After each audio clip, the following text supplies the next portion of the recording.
It is indeed. It is Friday night. It's a party night, and we are starting real strong with the boys immediately up there. But you know what? I appreciate the intentions, right? You could throw up the boys. You want to start things off, but immediately Kiragaki just going like, nah, flash kick out of here.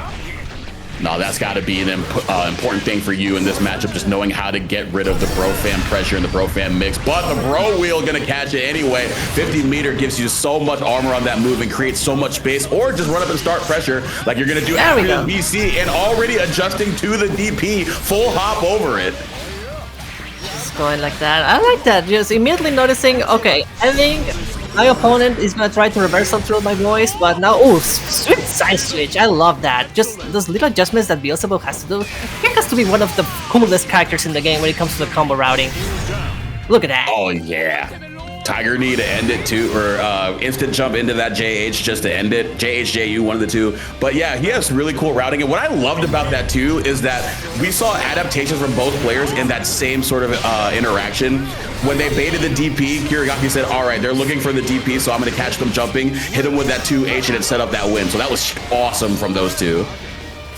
Speaking of adaptations, just delaying a little bit now the reversal, just making... No, I like that. Just, you know what? And again, just you trying to go for a cheeky cross-up? Nah.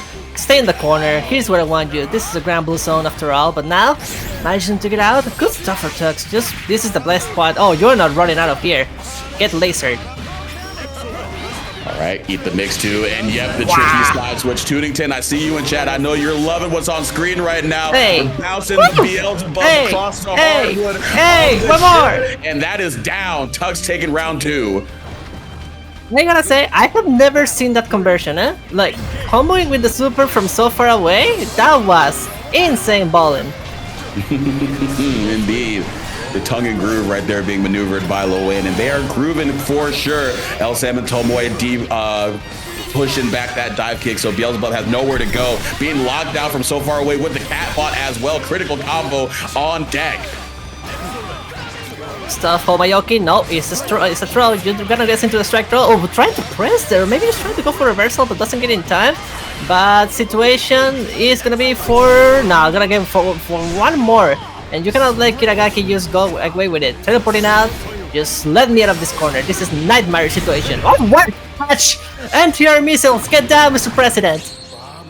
Dude, I cannot believe Catbot actually caught that dive kick. I thought he was going to clear it, but nah, just fell right into it. That is such a good special that Lowain's afforded on offense and in neutral. You saw the ladder happening right there, but the defense from Kiragaki with that DP has come up in a lot of really good ways, but Tux has been finding ways to play around it.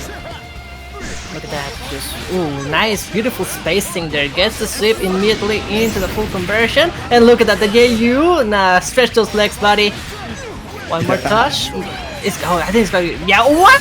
That was insane. That was so fast. I was thinking like, oh, you're gonna have one more interaction. Then let's see for Ryoki. Nope. The boys were already in the work, doing the dirty work as usual. Yep, the boys are back in town, and you were not looking down. Got caught low on that corner setup from Lowain. That's got to be like the layer 1 that all the Lowain players just go, all right, do they know what to do in this situation? And no, do you know what to do after the 214L? I'm giving you the bird if you don't. And then we're just going to go right on in there with the awesome sauce. One more mix for game, and this time we clear the UDP. Tux clearing on the way. Very fashionable start to the bracket for them, and that is going to be 2-0 at the end of the champagne bottles popping. Damn, that was some quick work from Tux. Not even too crazy stuff. Just for to watch a little bit. There's more fighting in action. You can check out the socials, the whole schedule. There's always something for everybody. But speaking of something for everybody, we got my queen, the one and only, the monarch of the ring, the diva with the one and only UberCheesecake here. But now with Popper on that deck with the Charlotta little potato. Also, she got the nice feat going on. Yeah, the new addition via the battle pass got access to that new costume, but UberCheesecake just gonna put a little bit of dust and scratches on it right here, getting the first hit, first bit of blood drawn, so they're gonna be a little bit more crimson on the white of that dress. Oh, but you were bleeding crimson because you couldn't quite get that second hit of DP punished, but it's all good here. UberCheesecake able to keep up the pressure. You know, a good escape, just keep him here, and that's the whole thing with Charlotta. She wants to find ways to sneak in more plus frames or safe pressure going on, constantly going in, and there we go. with the great strategy going in there. Big damage. It's gonna be one more interaction. That's a good thing from Charlotta. She gets constantly meter out of that and just good mixes going for the... Okay, I was gonna say, is that the entire one? But you know what? Throw it out. You just might as well get those points. It's gonna be one, it's gonna be two, but not down for the count. It's just gonna be a little bit more of damage. What a touch, wow. Okay. Yeah, the almighty 2M from Ladiva. She's got them legs. She's got the reach with the lower body right there, being able to catch you from that far away after the SSBA. Doesn't necessarily give you the best Oki, but it was enough space right there to be able to close it out with the ultimate lariat. Trying to get in the winning position again, but Pupper already doing what they did in that first round, getting that first bit of advantage. And that funky jump arc from Charlotta. I mean, that's the deal with Charlotta. She has just a weird gravity. I gotta say, you can expect like gravity or just the speed to her jump. It feels really odd sometimes to catch her just trying to react when she's going, or if he's gonna be one side or the other. But oh, fighting your demons out there, you're gonna find nothing because UberCheesecake more than happy to get in there again. 0 bravery points, and with me again. 1, give me 2. Can we got the whole deal? Not yet. Oh no, the 5U reaction check, but it's not going to be enough to kill. You TP'd on me, you TP! Don't DC here. Okay, just kill. Okay, I was going to say. Oh, the 2 DPs. If that medium DP went unpunished after the BC and Pupper just held it, I was going to be so mad. Oh, shit. I mean, but you know what? We don't let those faces. We just missed a little bit of the check sometimes, but next time the test comes up, we make sure to get those. But immediately, damn, Pupper just going in real strong, starting very violent in this round, and even disrespecting on the wake up, just going for the mash. Keep yourself, lady, in the corner from the top rope coming in immediately for a full combo. Gonna have to wait a little bit here with the resources on cooldown. All right, caught them low, going for the low after the 6-6. Once again, jumping over the 2-3-6 or the Holy Sword of Lumiel, and being able to get a big combo after that as well. Also, the corner carry, as well as the damage, going to be really good here for setting up some good advantage that could be lethal in UberCheesecake's favor. Oh, the 5U though, just trying to get for something going on. Oh, the clash of ultimates, but it's gonna be the headbutt that's gonna do it, and one more command grab to seal the deal. Put that potato in the fryer. This could be match point for UberCheesecake. Yep, Cheesecake definitely cooking right now. Got some key interactions down the stretch here in some rather unorthodox ways, but we take it nonetheless. Trying to find that 6XL, but the spot dodge not going to quite be punished here. Good defense to get out of there, and reversal of fortunes, reversal of corner position. UberCheesecake already trying to set up the throw bait a little bit late, so we were able to recover in time before that got really deadly.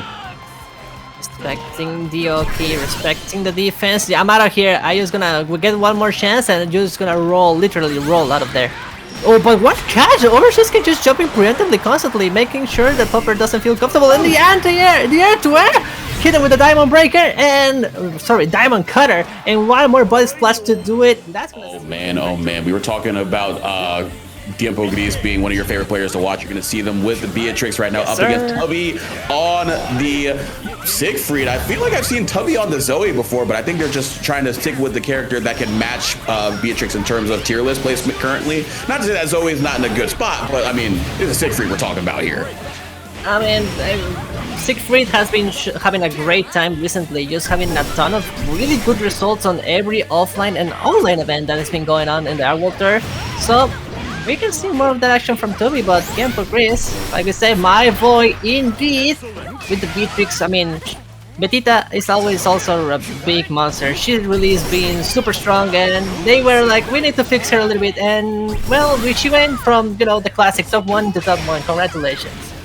Yep, absolutely. And talking about characters doing well in offline events, there's this really small tournament called Evo that this character won, so definitely has a little bit of pedigree in that aspect, but I think if you've seen Tororo, you've seen that 2U into that SSBA confirm. Unfortunately, you do not get the cinematic, so Beatrix lives to see another interaction. But for how long, my friend? Not long enough. The DP being baited out and the close heavy to really make you pay for it. They saw it in their eyes. Very useless. There was a whole Mexican standoff going on there, and TiempoGris jumped the gun. Sadly, make the wrong call, and it's gonna be the one falling down this first round. But you know what, Tubbie holding it down real good. Even when they were at disadvantage, they were just keeping it cool. Founder confirms. We saw that Skybound Art kid. We didn't get this whole animation, but you know what? We take the damage every day, and you know what? To be honest, Siegfried is not starving for any damage at all. So absolutely not. Even the simplest of far H hits that we got right there could lead to something, but TiempoGris being able to still find the way to push them back into the corner and back into the grasp of the Embrask sword, and beautiful stagger pressure right there going right into that close L. Going to be able to catch them, trying to fuzzy mash on out of there. TiempoGris evening this round count here in game 1. Let's see now. It's looking like gray skies for Tubbie, but I mean, round 3, we can always clear things up. Get out of me, I don't want to hold this pressure. I don't want to see Orkan being jailed at me at all. And look at that, 6-6 Elius. You know what? Answering offense with more offense. But man, we just keep rolling those DPs. Alright, trying to set the right back. The Verdragon going to be spot dodge. War of the Ultimate Fireball is going to be won by TiempoGris. Far M going to hit. Again, getting the hit. No confirms, but run up into the throw. Get the safe jump afterwards. Plus frames on plus frames. We got to get out of there. Spend that BC. I like that attempt. Using the 5U to change a little bit of the momentum. Oh, what we punish? Are you insane? Are you insane? They saw that blade just graze their eyebrows and they were like, thank you, I needed that. I was thinking about trimming them. Immediately answered back with the Skybound Art. Looking at death through the eyes, dead in the eye, and TiempoGris just pulled the trigger. It was a really good game number 1, but Tubbie just didn't manage to find what they wanted. Big command grab again. Hey, we're not respecting defense in this house. Oh, I wanted them to do it a third time so badly. And it would have worked too, because they were holding down back. So I was going to see how long TiempoGris could keep up the bit. Oh, but my gosh, we can just reach up into the sky. Embrask sword going to meet you up there with the rising DP. And we had a little help from our friend Delta Clock to extend into the SPA after all of that. So TiempoGris getting a lot of help from that mechanic unique to Beatrix. But right here, Tubbie has a little bit of life left. But for how much longer, Vixie? Let's see now. I mean, never say it's over until it's over. Tubbie coming in immediately. Rolling rip with that Super Skybound Dart. It's gonna be big damage in here. But remember, Siegfried, you gotta do it for the boys. Remember the good times. Gets the hit. 0 bravery points. But again, TiempoGris is just not respecting on defense. It's like, I'm gonna be knocked down, but I'm not out of options. I'm just gonna hit my low, and that's it. The power of friendship does not beat the power of a well-timed match, and that 2L has really been working out for TiempoGris so far. And so far, we keep Siegfried in the corner. And yeah, I do love that, finding the time to pull back, because we've seen that same sequence in this corner nonetheless, where after that heavy fireball with their plus frames on block, go into another hit. So Tubbie trying to steal their turn back. Gonna be able to do it this time though, but TiempoGris already identifying defensive habits from Tubbie. Yeah, and Tubbie just kind of scrapping all the way out, immediately going for the JA, but it's not enough to call it a big victory. You get out of the corner, but you are not getting that damage. Good reaction from TiempoGris, even on the M. Big slam is not gonna work this time. Keep the pressure up, trying to check, but that low, that's a champion low, but just going for the Star Chaser, ultimate version, big damage, big hit, and that's a 2-0 on the board for TiempoGris. Now scoring in a SickAlternative, so gonna be exchanging some very big swings of the sword here between these two, and we'll see who is gonna be able to swing for the fences and who's gonna be swinging on out of here. But right there is gonna be an empty swing on that 2-2U or that 2-2L follow-up, and Castiel gonna be able to get first blood and make really good headway into building up some blade level. Yeah, just standing there menacingly, throwing some swords, and look at that, just making sure that SickAlternative doesn't feel comfortable approaching or just trying to spread themselves, teleporting to their face. Now you're guessing, oh, what a whiff. Just trying to rotate the options, maybe trying to call out a jump, but Castiel just being rewarded for the patience. Yeah, we definitely want to see a little bit different variation on that follow-up, because they've already gone to that wheelhouse 4 different times. Castiel, I think, has been successful punishing it twice. So SickAlternative probably going to have to figure something else out to catch a fuzzy match from Castiel. Siegfried does have options for it, but we got to see if they employ it. This time just going for empty. Castiel does have blade level 5 though, so maybe the adjustments could be too little too late, and we land a far M, but the Axiom just going to get the job done. Nice Orkan you got there. Unfortunately, it just reminds me of the Melty Blood, like unfortunately your mother. It's comfortably Axiom, but yeah, I like the pressure from Castiel, to be honest. Like you said, you gotta rotate those Orcan options, but to be honest, I think if you're not feeling confident or 100% sure that you can kill one of those or you can make the read, just go for the cancel. It's safe, you can block after that, so... And also, it's gonna be really hard to punish for the opponent. They have to be really make a big call out for that. So might as well just shield for a second. But oh my gosh, just pull it out. You know what? I think they doubled down on the offense. They were like, I'm gonna pull more Orcans, more follow-ups, and maybe I can just get something out of the frame trap. Remember that whole discourse that was going on Twitter about how bad the down input is and how everybody hates it? I feel like SickAlternative was in the corner just being like, I don't know, guys, I kind of like this input. I get a fair amount of usage with it, but Castiel trying to find a good amount of usage with that Ragna Blood Edge kicking that 5M now that they have Blood level 5. Got the 2M to whiff, though. Got a hit, but SickAlternative still keeping Lucilius in the corner, plus frames denied with the BC, wow. But the empty Tessera into the 2L, catching you standing up. What are you standing up for, Wilshige? Oh no, SickAlternative so close yet so far, but now they're gonna get Paradise Lost immediately.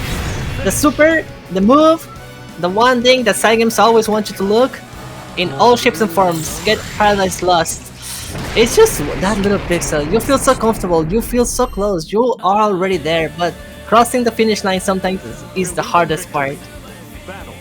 Yeah, especially if there's a Blade level 5 Lucilius there just glowing red waiting for you at the finish line. I'm not feeling safe until I cross through there because exactly that'll happen to you. The comeback right there, very much something that you're used to in that circumstance. But got the whip punish on that far M, so doing a good job at this round, sort of playing outside of that round start, but Castiel still being able to passively build that BL, and SickAlternative just really having a tough time denying it.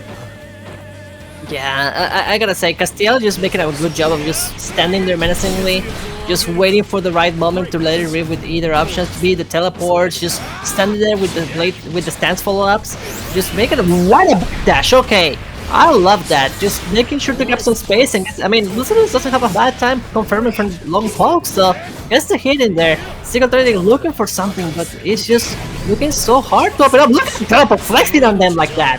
Jesus. Finish the job? Oh, for sure.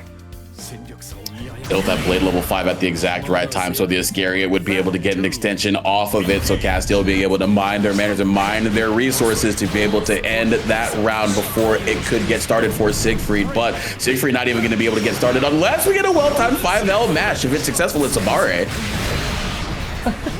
I mean, you want to talk about 5Ls, just stretch that leg at the far L from Castiel. That leg has been making me have some nightmares ever since Lucilius joined the game. And look at that big, long range confirm. We're gonna have the full combo going on. Not enough meter. You're gonna have to enjoy a little bit of one more knockdown for now. Still a chance for SickAlternative. Trying to survive this, but what a catch. Let's go.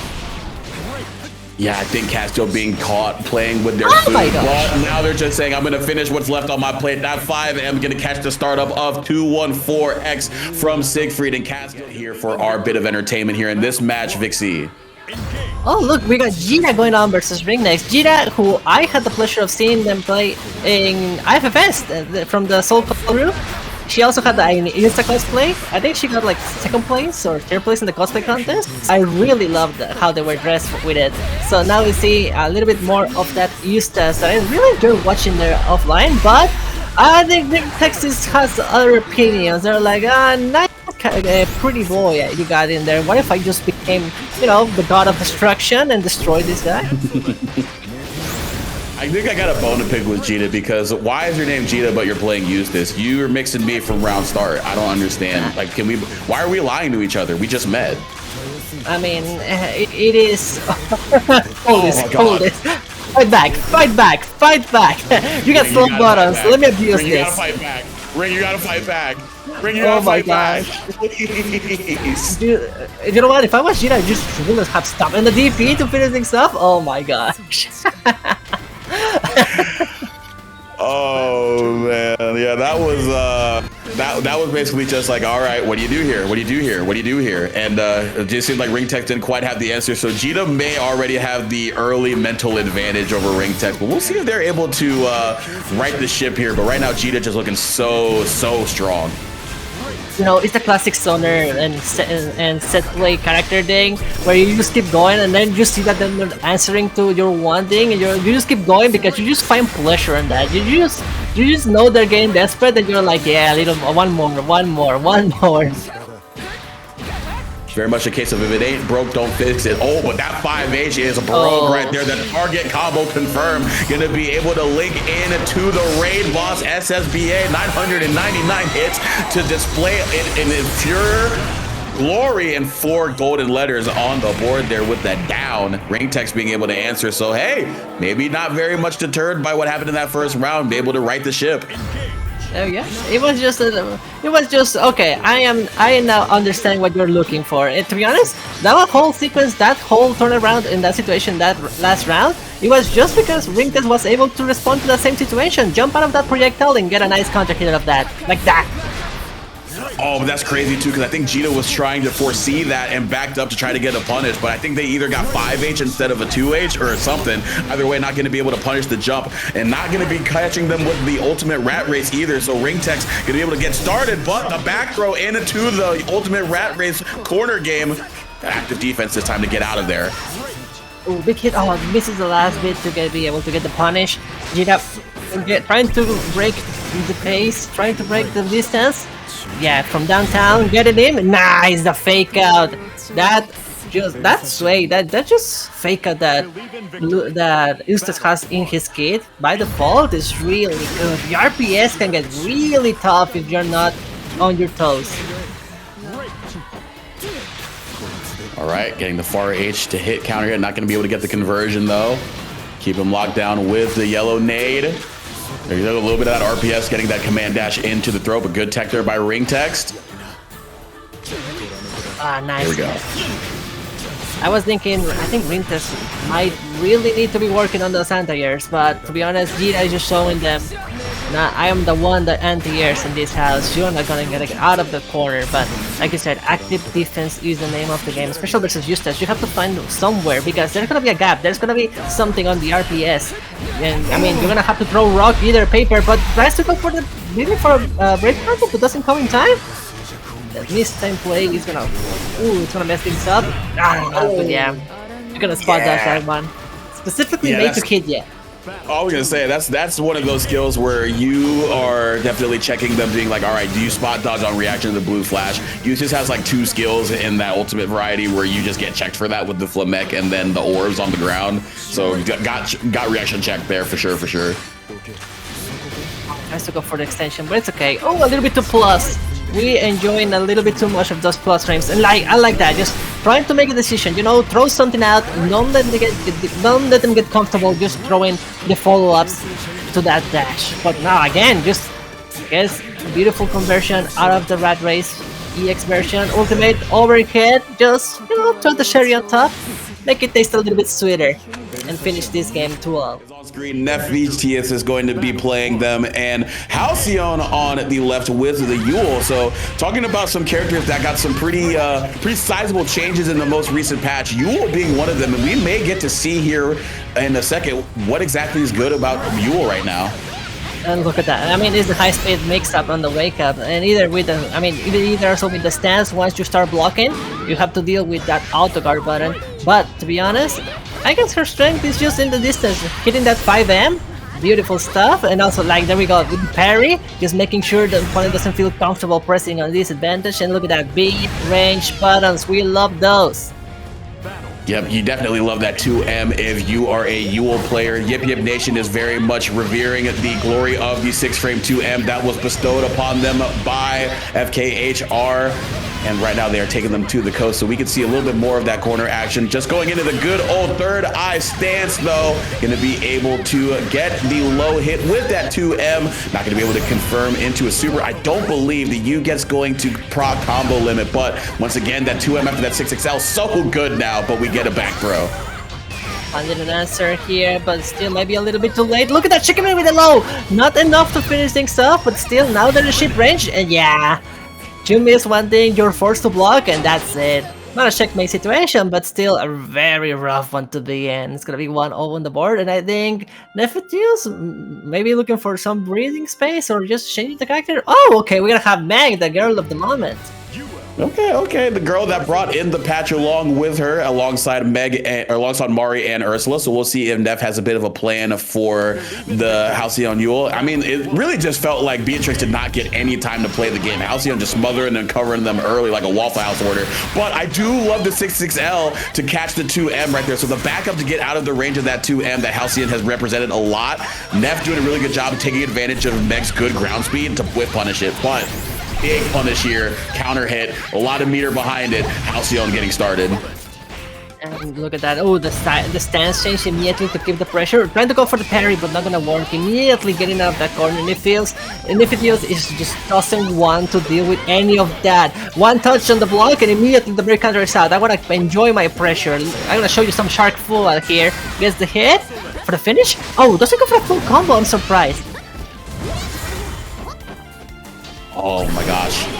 The dash up is going to be really close, but we finally got the ult DP to get Yuel away from us. And yeah, I was very curious too. That SBA could have come out there and ended the round a little bit earlier, but you know, all's good. We are still able to get the round, but this round, Yuel going to be able to call out the follow-up there. You're going to roll right through it. Oh, but we call out the overhead attempt here from Yuel, so Neff being able to fight back. We're running right into a far M.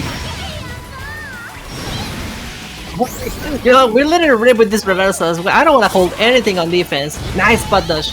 Being very aware of how the pressure of Nephetheus is going on. But not gonna last much. Immediately breaking the distance. Look at that. You want to talk about spacing traps? I got some myself. Don't mind if I just roll up, call the girl, emotional support, and there we go.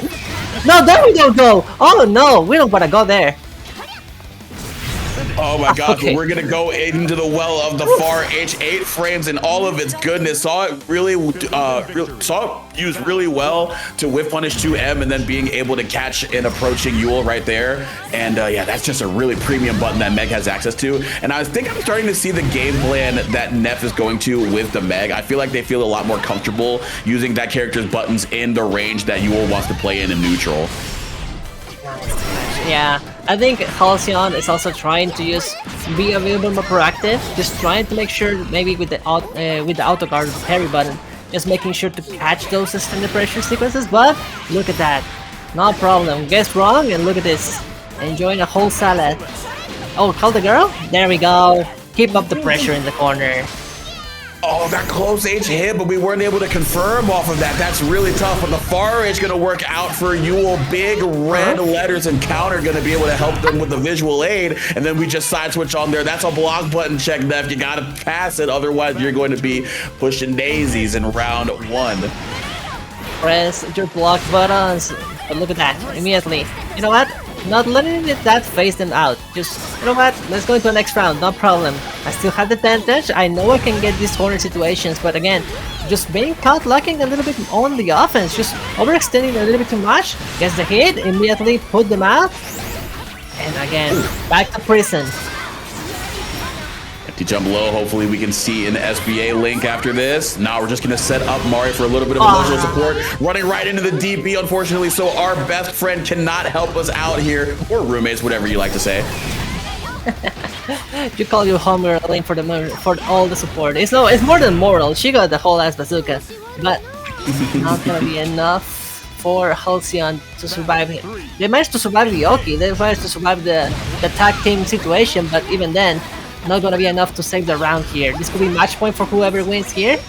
Just one more interaction, one more round to keep on going. 6-6-7, look at that. Yep, catching the start of the RM. Love that. Neff doing a really good job of playing around these buttons for Yuel with Meg rather than Beatrix this time around. So I definitely do think the character switch has worked out a lot in that aspect, keeping them in the corner as well. Are they going to be able to take 2 games with the Meg where Beatrix couldn't, or that empty jump close L into the close H? Big extension here for Halcione. This could be the next guess for your life. What a cat! I love that. Like with catching with the 5L and immediately with the standing Oki, that's gonna pain. That's gonna hurt a lot. That's gonna be a big pain on the toe because just have a good time, have a good night. RahhahRZLN. Oh, yeah, did I say that? RahhahRZLN versus BreadisDum. That's Rahha versus Bread. And you want to talk about a good time? The funny thing about this matchup is I've asked both Ferry players and Bubs players how they feel about this matchup, and neither of them feel like they have a great time in this matchup. It feels like Ferry hates Bubs, Bubs hates Ferry, but Bubs hates getting caught with that dive kick. That 2-8's gonna snipe him out there. So Rahha already ready with the anti-airs with Ferry, a character that doesn't necessarily do it pretty consistently. I mean, just showing you Rahha, I really know what's up. They have studied the stuff up, but I mean, even if you know everything what's going on, sometimes you get caught lacking by that full screen unblockable. That's gonna hurt a lot. You know with the command grab, you know Beelzebub makes only want one thing, and that's, well, two things. They want to dive kick in your face, get away with plus frames, and then just run up command grab you. Unblockable, definitely the suit du jour right there, getting them with the ultimate karma and then just running up with the anthem. So my goodness gracious, Bread already spreading the Bubs agenda very, very effectively, but Rahha trying to reset into neutral, dodging the black flies. GG gonna catch the dive kick. So Rahha doing a really good job using all of Ferry's toolkit to stop the neutral approach that is dive kick from Bubs. Ooh, trying to go again for the full screen unblockable, but just the check from Rahha, being perfect this time. It's gonna be a little bit of a chaotic neutral going on, but taking the advantage. Bread just going for the Beyblade mix. Gets the hit in there. That's what makes it a little bit hard. You were talking about how these both characters don't like each other. It's just both of them constantly being put with options from full screen. Either with whips or with the flies, like you said, the fireball. It's gonna be so rough for Ferry to just feel comfortable with the zoning sometimes. Wow, I did not think that the Genspest conversion was going to be able to kill, but that's what happens when you run out of BP and 50% extra damage on each touch. So you give Ferry a character that doesn't necessarily do a ton of damage by herself, access to ways to close out the round a little bit quicker. So good stuff by Rahha to be able to close that one out. Trying to do it right here. Bread trying to get on the offensive, got caught once, twice, and now potentially thrice. GG gonna be able to keep them locked down on the ground, bait out the BC as well, and this is where Ferry can get a little bit of extra damage and set up the GG mix. I'm trying to go for a very low overhead, but not gonna work. Bread just being so sure about that. And okay, trying to go for a dive kick really close to the ground might be a little bit of an overshoot. You know, maybe you're trying to eat a little bit more than you can shoot. Oh, but eat this, a face full of Spirit Companion right there. The orb gonna come out, not gonna be quite enough to kill, but it's a really favorable spot here for Rahha. We can just basically sit back and do nothing but force Bread to approach. And oh they my do god! It beautifully right there. The 5U into the anthem. Again, the staple, you gotta know! I'm surprised they went for that one instead of going for the, you know, for the Super Skybound Dart. At this point, you are just looking for all the damage you can, but immediately send it out. Oh, that's gonna be a rough spot. Not enough to ship out, but still the desperation was in Brett's eyes, and Rahha knew it. Just checked them trying to jump out because either the normal whip or the special whip. They made a decision, and sadly, that was the wrong one. Game number 2 starting really fast between these two. Yeah, I don't necessarily love how they played after the anthem hit. They created space. I feel like they were fearing a get out attempt from Rahha, but I feel like you put yourself in checkmate if you're not able to really force the offensive up against Ferry, make them guess on their option rather than give Ferry the chance to fight back out. And that's kind of what ended up costing them. They were put in a lose-lose situation, and it might be a lose-lose situation right here as the dive kick going to work out for Ferry rather than Bubs. Get some pretty good extra damage here, and the French brain install, baby. We've got some reverse beats. Oh, you tried to go immediately for reversal. That's gonna work, and we got a whole animation for it. Enjoy all damage. I mean, that's Beelzebub for ya. He just kind of happens. He just hits ya, and you know what? You gotta roll with that. And look at that immediately. And now the timer for the install has gone immediately. Not much getting out of that. And another anti-air, Jesus. Alrighty, well, Rahha going to be able to right the ship after that SSBA hit. Again, I'm going to have to go back and look at that. I did not think that Beelzebub got cinematic from that height and that distance, but hey, I'm proven wrong by this character all the time. But Rahha seems like to be doing everything right now, especially being able to get that delay close heavy. The hind legs of Beppo going to draw blood from the crimson-haired Beelzebub.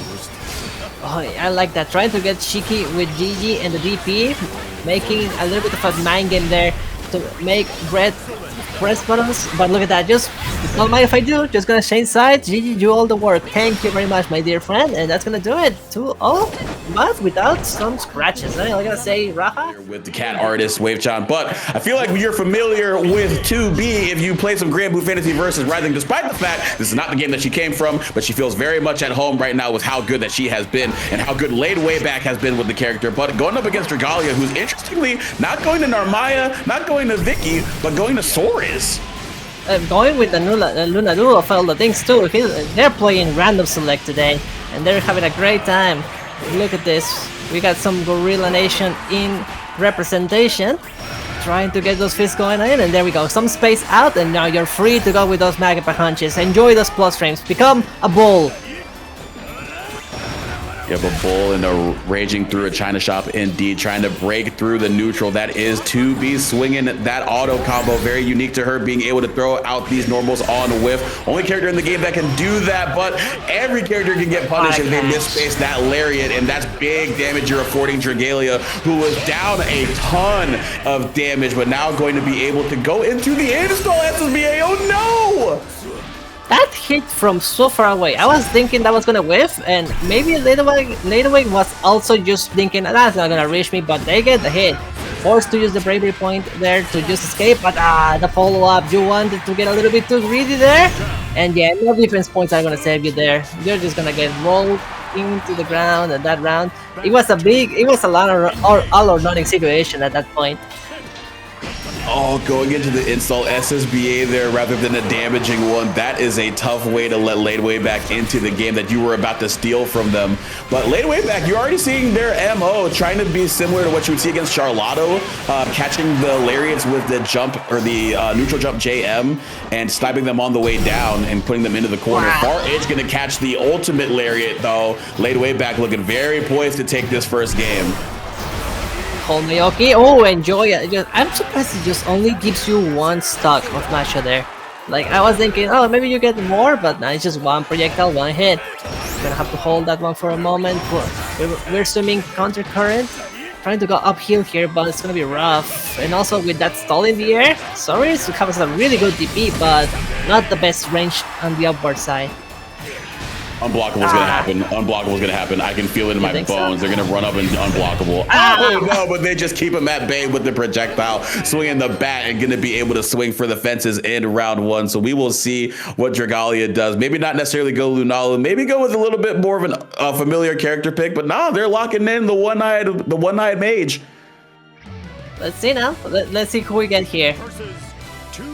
Because you can set up Lunalu to get some characters specifically, right? So you don't get the whole pool going on, but we're gonna get Big Mommy here with the one and only Versusia. I mean, she can have a good time anti-airing 2B, but the thing is, she's gonna be on the slower side.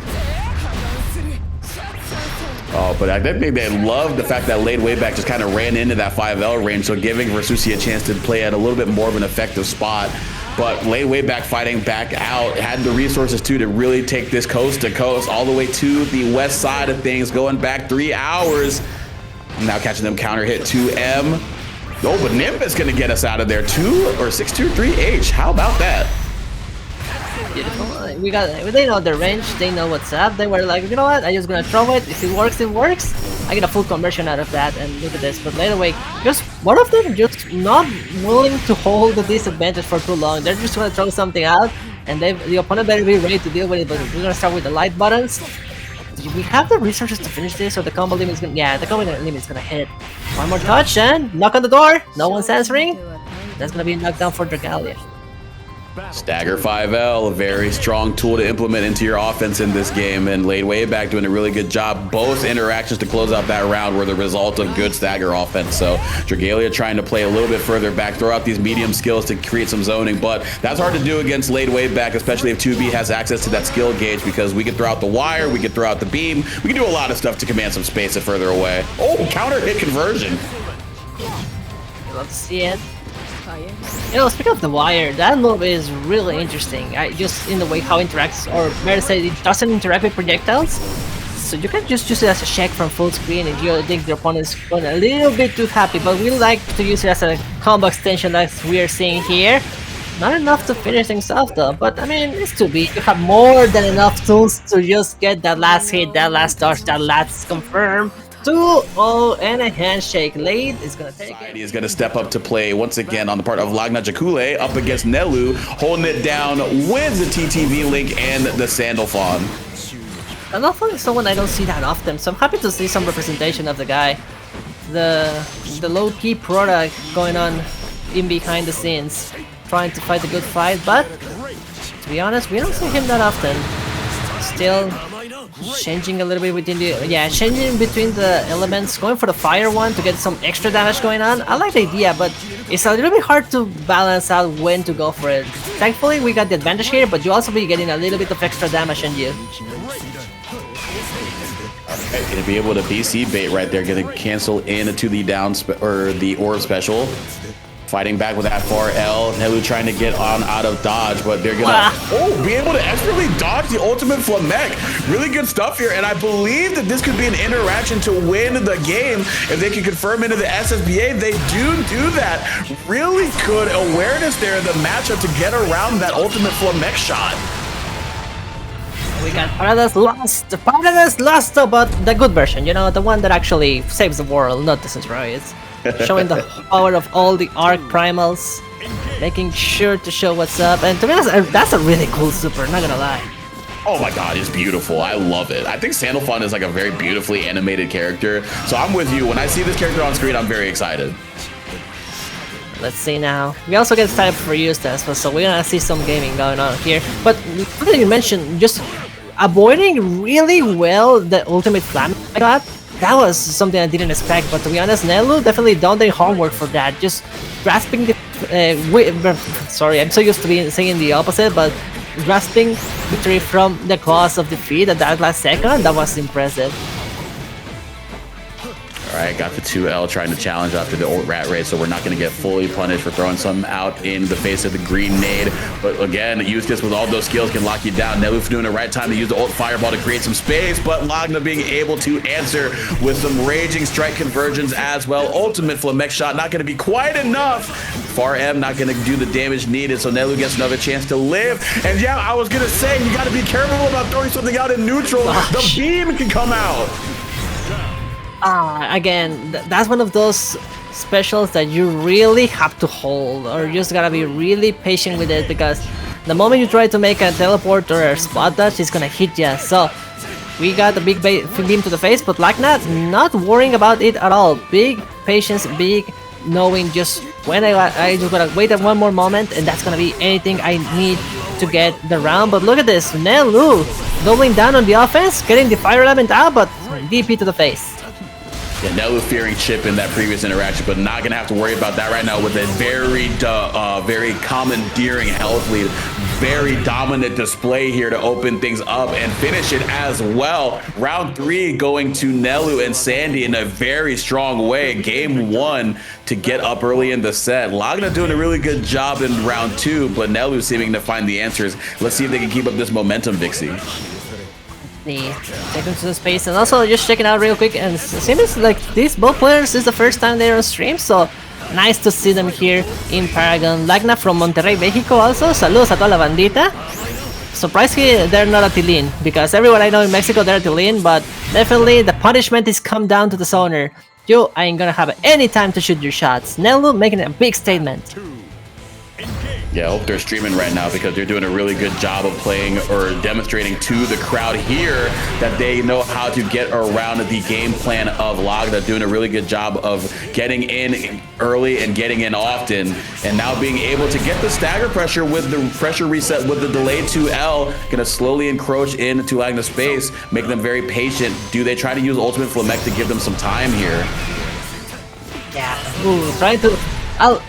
that's a little wrecking. Every time you just want to go out of there, you use a raid counter because you see the big move that you have to hold block for, and then you just push them out, and you get checked by the light. You're thinking, I'm finally free. I'm gonna try with this character as well. Brave Creature going to be holding it down with the noble strategist herself up against Lucilius. A little bit less than noble character, but Blagen's still gonna play them anyway. We'll see who takes it in this set. I mean, Lucilius is kind of like the most evil guy, right? He's the baddest of the guys right now in the lore in general. I guess he tries to destroy the world, but now he's trying to rock your world with those big guitars. He's getting rock levels, not sword levels. Question though, if evil, why hot? It makes it better. True. I'll give it up. Ooh, block button check.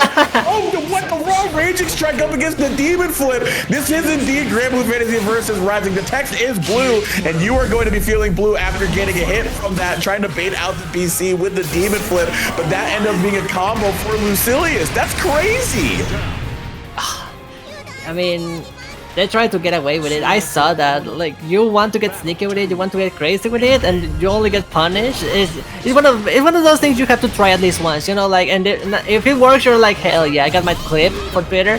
And if you don't, you're like, well, I guess I gotta play more honest now.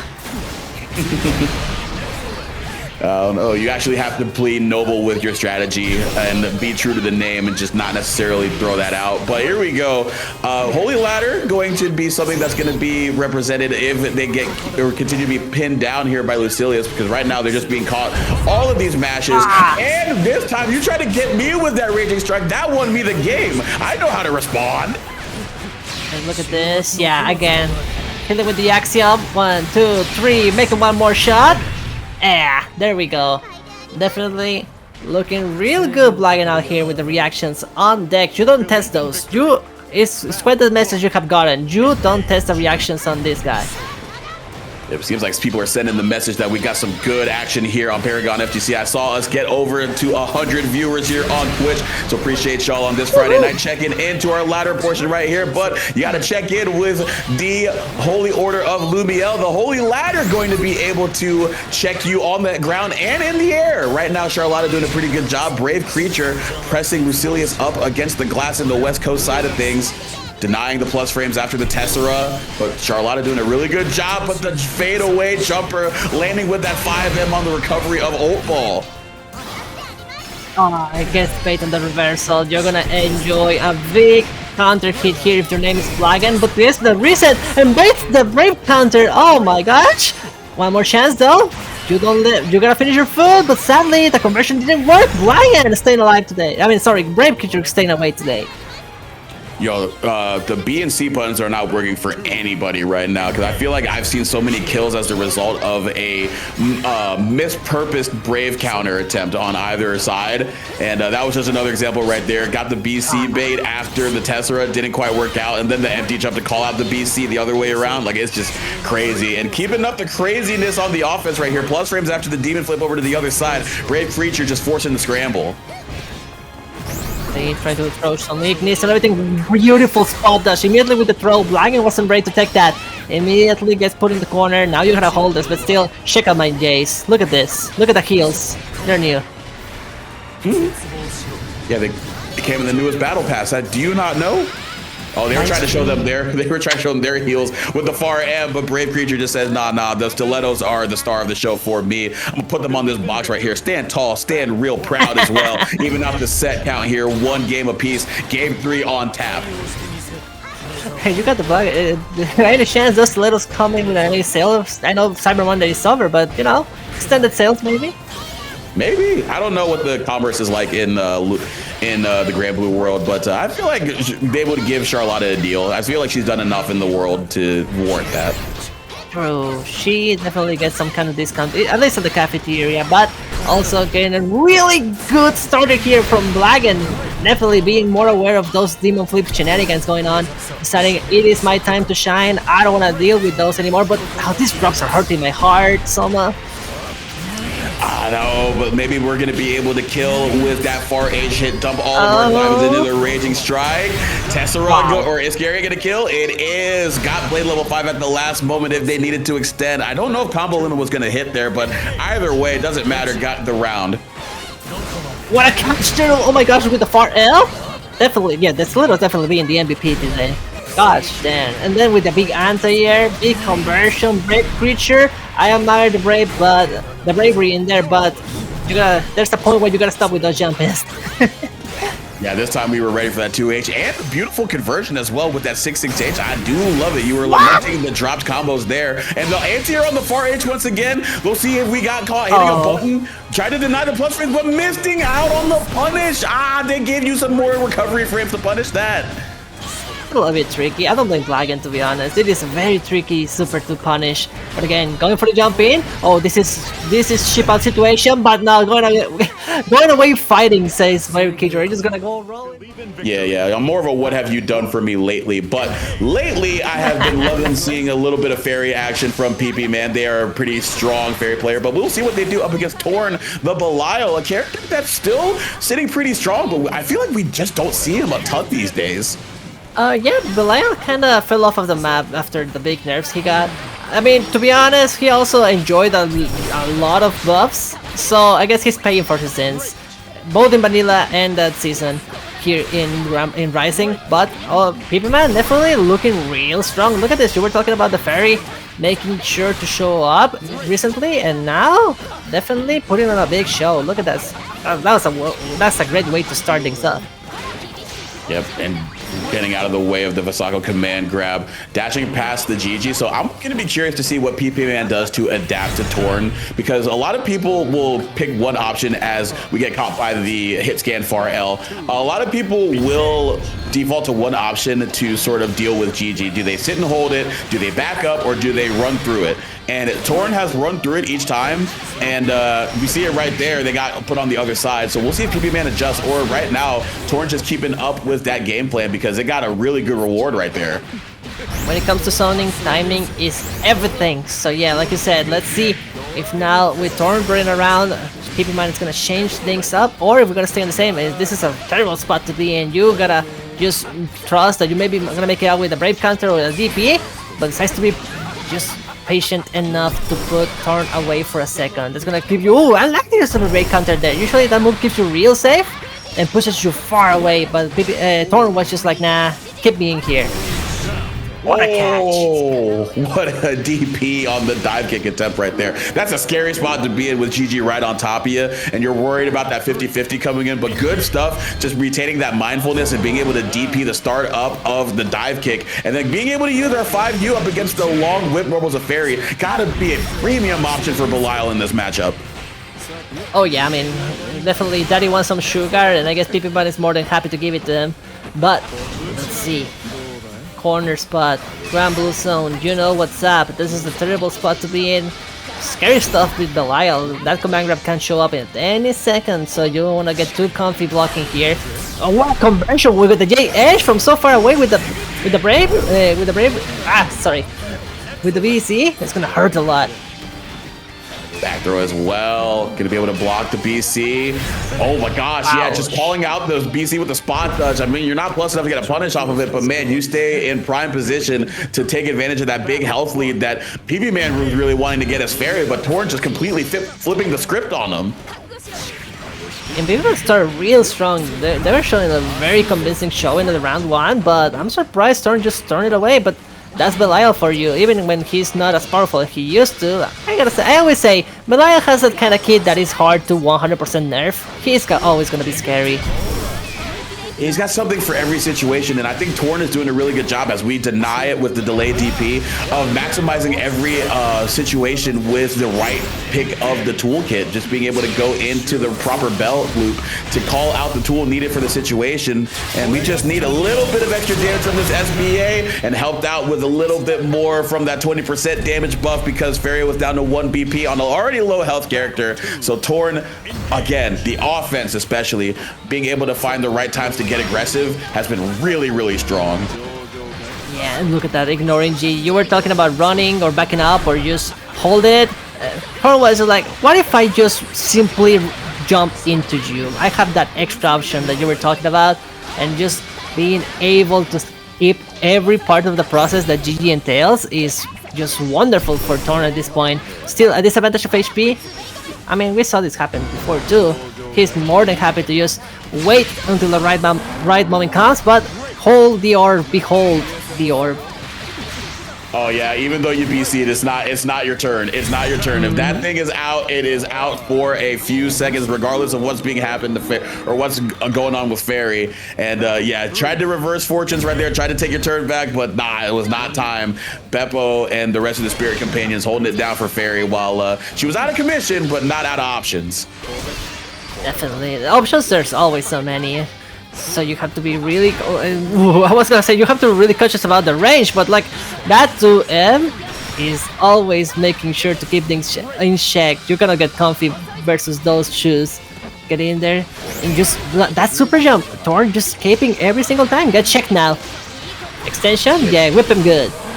Yeah, these whip normals hit from Guadalajara to Ontario, Canada. It is so long ranging, it will catch you from anywhere. I mean, just look at that, being able to slow down the game plan. And I think that's been the major adjustment here. PP-Man doing a fantastic job of just slowing down the game versus Torn, who's trying to operate at a quicker pace and force PP-Man to get uncomfortable sooner rather than later. And you're seeing that right there too. Trying to dash through GG and then jump. And this time PP-Man, again, slowing the game down, just not necessarily committing to anything, waiting for Torn to try to hasten the pace of the game and responding beautifully. Oh no. Oh, and you're getting a little bit too comfortable there, Torn. And look at that, you just having enough time to set up GG into that. I love that. You know what? You're getting too comfy with the 5U. You're getting too comfy with those jump-ins. You're getting too comfy with those DPs. Let me show you how to punish you. I've never seen that punish routing before. That's actually really, I know it didn't do a lot of damage, but I think that's really stylish. I love that from PP-Man. But Torn definitely loving seeing the big red flash on Ferry's character model. Got a couple of counter hits. Not going to quite convert into a lot after the fact, because I think that there was a bit of a routing issue on their part, but they're going to get a second chance right here. Far H first hit going to confirm into the Osmodeus ultimate. Oh my gosh, yeah, we're just spending these skills. And one last command grab just to make it right. You know, something was missing, something was needed, and Torn was like, I know, I just need my trusty and good old command grab to finish things off, sending the message. You might have taken the game number 2, but I'm definitely one closing things out. Nice catch there with GG. Wow, crazy DP. Oh, that's tough too. 5U being punished with by the DP, had the DP bait going, but just was already committing to something else that had a lingering hurt box. But here we go, no side switch this time around, but still gonna use the heavy Beppo to snipe him out of the skies. PP-Man doing a really good job of denying their activity from Torn when they're trying to get away from GG or something else on the ground. And that's been the really difference maker right here. Definitely beautiful catch there in the jumping from PP-Man. Torn not being able to feel comfortable anymore in the jumping situation, but now changing sides. Both of them just no one to hold the corner for 1 second. They really dislike the spot, and I don't blame them. Just taking every opportunity to get out of there. Beautiful bait on the brave counter, but nah, ain't no way. The clash into the 5H, that's gonna be painful. One more touch, hit him with the Asmodeus. Sorry, with the Asmodeus. I'm sorry. This is Genetico. Let's see if TiempoGris can make it work, or if Villagen is just gonna rock and roll as usual. But so far, you know what's up. We saw these two play in tournament in the ladder session here on stream.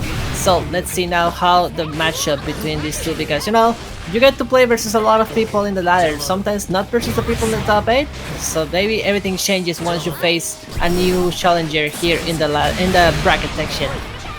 Yeah, but lucky for them, it's first to 3 all the way through, so they get a little bit more time to adjust to their opponent and adjust to the character. And it's going to be interesting in this matchup in particular, because the way that Lucilius operates now, they want to be a little bit more passive and get away to build that blade level, but TiempoGris and Beatrix are not going to make that easy, because the character itself is very good at being assertive from the word go, and when they get going, because you're seeing right here, already getting that health lead, not going to go into the 50-50, but the next touch could be a deadly one. Yes, just looking down, yeah, that 6XL is so scary. She just moves, she slides so far, and the punch it hits a little bit further than you would imagine. You see the swing hit, and then there is just one touch, seal the deal, pack it up, and that's the round number 1 for TiempoGris. Starting real good. I mean, you were saying that Lucilius having to be more passive, but Beatrix is just a forward moving machine. She's all aggression. Yep, a lot of those 5U follow-ups can be low profile by riding free as well. It was a really funky interaction. It caught them popping up earlier, but for the most part, TiempoGris is not shy of ways to get in and stop Lucilius from trying to get blade level passively through that 5U stance. Oh, but good spot dodge, getting the throw punish there on the Thunderbird attempt. Trying to get some plus frames, but got back thrown as a result. But that's why we use our UDP headbutt to get ourselves out of the corner and give ourselves some ways out. And look at that. You were talking about the stroke, the big free. Just getting in there, just low profiling everything, just in case, you know, you just gotta throw it sometimes, check them out. But look at that, 6XL, the magic button, the button of the year. I don't care what's crushing like me for crushing forward. 6XL is the button of all years. To seal the deal, game number 1, TiempoGris with a 1-0. Yep, so good that they made shirts out of it. You can get them on demand from Amazon currently with whichever character that you want. Even Wilnas, who doesn't have a 6XL, which is pretty funny. The only one that you can't do is 2B for obvious reasons. But there's one character here, you were talking about it, that's 6XL for Beatrix.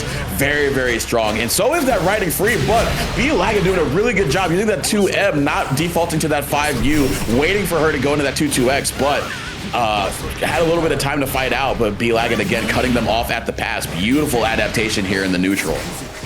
You know what they say, first game is just all information, you gotta get that download. It's okay.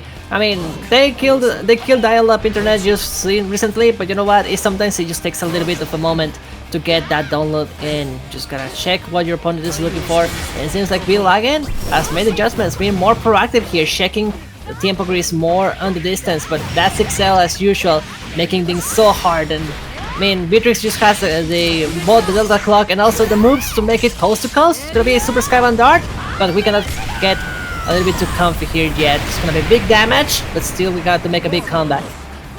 0 BP, so if we want to get out, we're gonna have to bet on a mash or a DP. TiempoGris giving them a lot of room to operate here, especially when they have that blade level 5. A raw 2-3 or 2-1-4 or a far M could be your doom. Oh my god, the riding free gonna hit. Had the Delta Clock far M, unfortunately not going to confirm off of the wall bounce. Iblis is going to be used to try to keep Beatrix at bay. Spot dodge on the ultimate fireball, trying to bet on the DP, but BeLagnaJakulei, be patient and waiting for that DP to end, close H to close it out. And I like that, like, we're talking about how, you know, being passive versus Beatrix is rough, but to be honest, BeLagnaJakulei being able to just slow things up and just being able to manage to just get the match to slow down to their pace, and being able to dictate the pace is so important versus these aggressive characters. They want to be in your face, they want to show everything, they want to throw, you know, all the low profiles and the high profiles and the low kills and the high kills, but you gotta stop them and just telling them like, nah, you gotta play a my rhythm, and after that we can try to go a little bit crazy. Oh, just Michael Jackson moonwalk out of the way of the 6-2-3. Just was ready for it on the downswing and then just running up behind it. Beatrix and TiempoGris snuffing out the defensive habits right there from BeLagnaJakulei. And maybe just a misinput. I'm not entirely sure. Either way, it worked out here. And we're going to get a good workout in exercising our right to command grab. 5U already putting Delta Clock in at play. And there you are. Doesn't care about extended pressure. Looking a little bit more. Yes, just cash out all the damage you can, get all you can out of those resources. Still a big throw in here coming in. Oh, try to press on the fireball. The Star Chase is gonna make it work into the Skybound Dart. Yep, let it rip. That's gonna do it. 2 on the board. Even when BeLagnaJakulei managed to get really good hold of TiempoGris' number on that first round, it looked like TiempoGris was just like, you know what? I just gonna keep doing my thing. Gonna hit those frame traps real good. Maybe this time without the DP, you know. That DP definitely took me out by a surprise, but now it's decided to go for the fireballs, working wonders.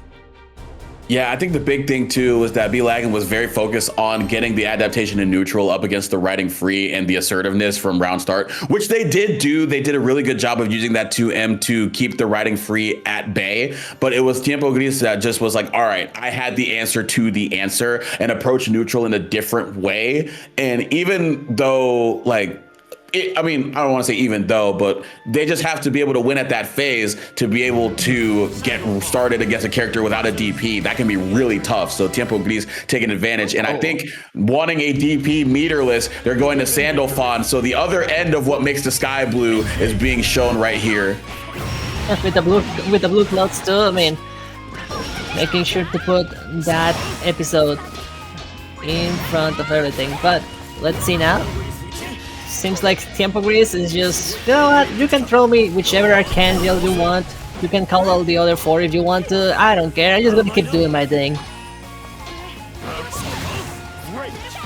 Alright, gonna push Beatrix into the... Oh no, we're trying to push them to mid-screen, but the heavy Thunderbird gonna catch the late spot dodge, and now we're gonna use the ultimate one to set up the 50-50 safe jump. Get the stagger pressure once again. That 5L delay has been really, really strong for TiempoGris. I assume they're gonna cash out into the SBA here. That's exactly what they do here.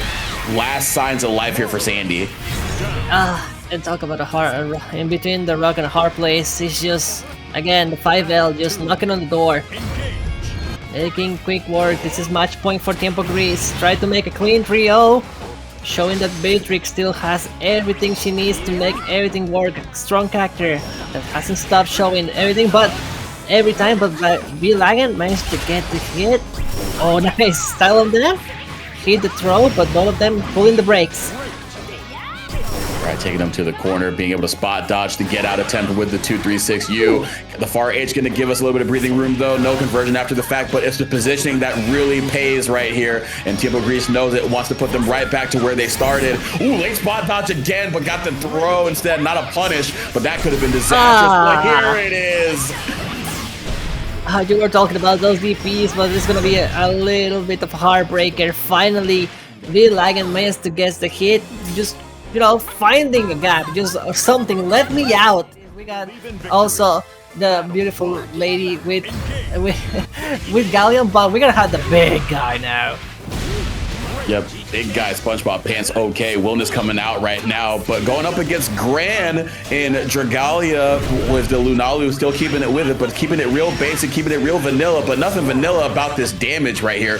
Gran known for being the white bread character, but that white bread must have some spicy peppers in it because that damage is fiery when he gets the right touch. I mean, the sandwich they make out of that bread definitely be banging because there's sure a lot of flavor to this conversion. So look at that, anti-airs at hand. Oh, doesn't get the full combo, but it's okay. I mean, just one more touch. But versus Wilnas, you cannot get too comfortable. You know, this guy's gonna blow you up in one touch. Man, oh man, got the throw punish on the 5U Flame Claw as well. So they had the heads up awareness to deal with it. But now you got to deal with Wilnas, who's got you in the corner because nothing just said, I want to play offense and I want it now. Something that I find really funny about Wilnas is just he just comes from downtown. He's just like, incoming, you gotta hold this. Which is really funny to see, but obviously it doesn't feel that funny when you get hit by that. But coming in with the knee, it's not gonna be enough. I like how nothing is just being careful, you know, just throwing the move and see if it works, not going too crazy with it, just standing there with the sumo pose. Yep, and on the other side, you can kind of see what Dragalia is going for, just trying to wade in and out of a normal from nothing, trying to be very careful with the effective range that nothing tried to swing at. Oh, react to the Lariat, the advancing skill with the SSBA. Dragalia was just sniffing it out the entire time. The Gran gonna take it. Oh my gosh, oh my god. Dragalia just, you know, shaking the waters, being like, you know, I'm gonna go with the grab and go for a second grab, you know, just in case I don't want to get too in a bad position. And then the moment that nothing remembers, or I think finds an opportunity to go for the ship kill, Dragalia is just like, nah, I got my shotgun loaded, you better stay in your lane. Unbelievable, the reactions right there. And still gonna have the Gran going. This time not even going into the Lunalu pocket, just saying, hey, I'm picking Gran full time. This is what I'm rolling with in this set. And already played well against the character who used Lariat in the neutral to win, but I'm against Soras right now. They're doing a pretty good job, but the drop from nothing. Oh my gosh, gets the ultimate, one more.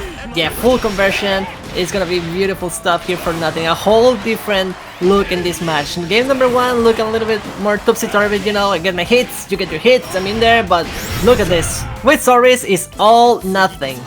Or all or nothing.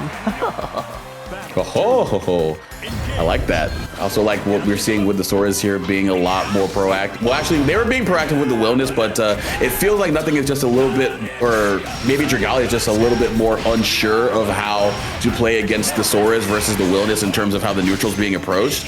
But nothing doing a really good job of being assertive in that aspect. But these fireballs are doing a really good job right here. But the 214M gonna deny Gran a chance at approaching behind it. This is the thing with Soris, you got I guess you got big counter hit, but sadly it goes for a reset. I understand going for the reset there, or just maybe an accidental drop here from Dragalia, but gosh, just a whole different ballpark going for Soris. I guess having the armor ultimate move, you know, the armor lariat just changes things up a little bit here for Dragalia spacing, but definitely is just the pace of the match was more hectic and more active. So I think there's a difference between Wilnas and Soris. Soris just gets to be more active. Wait. Hold up.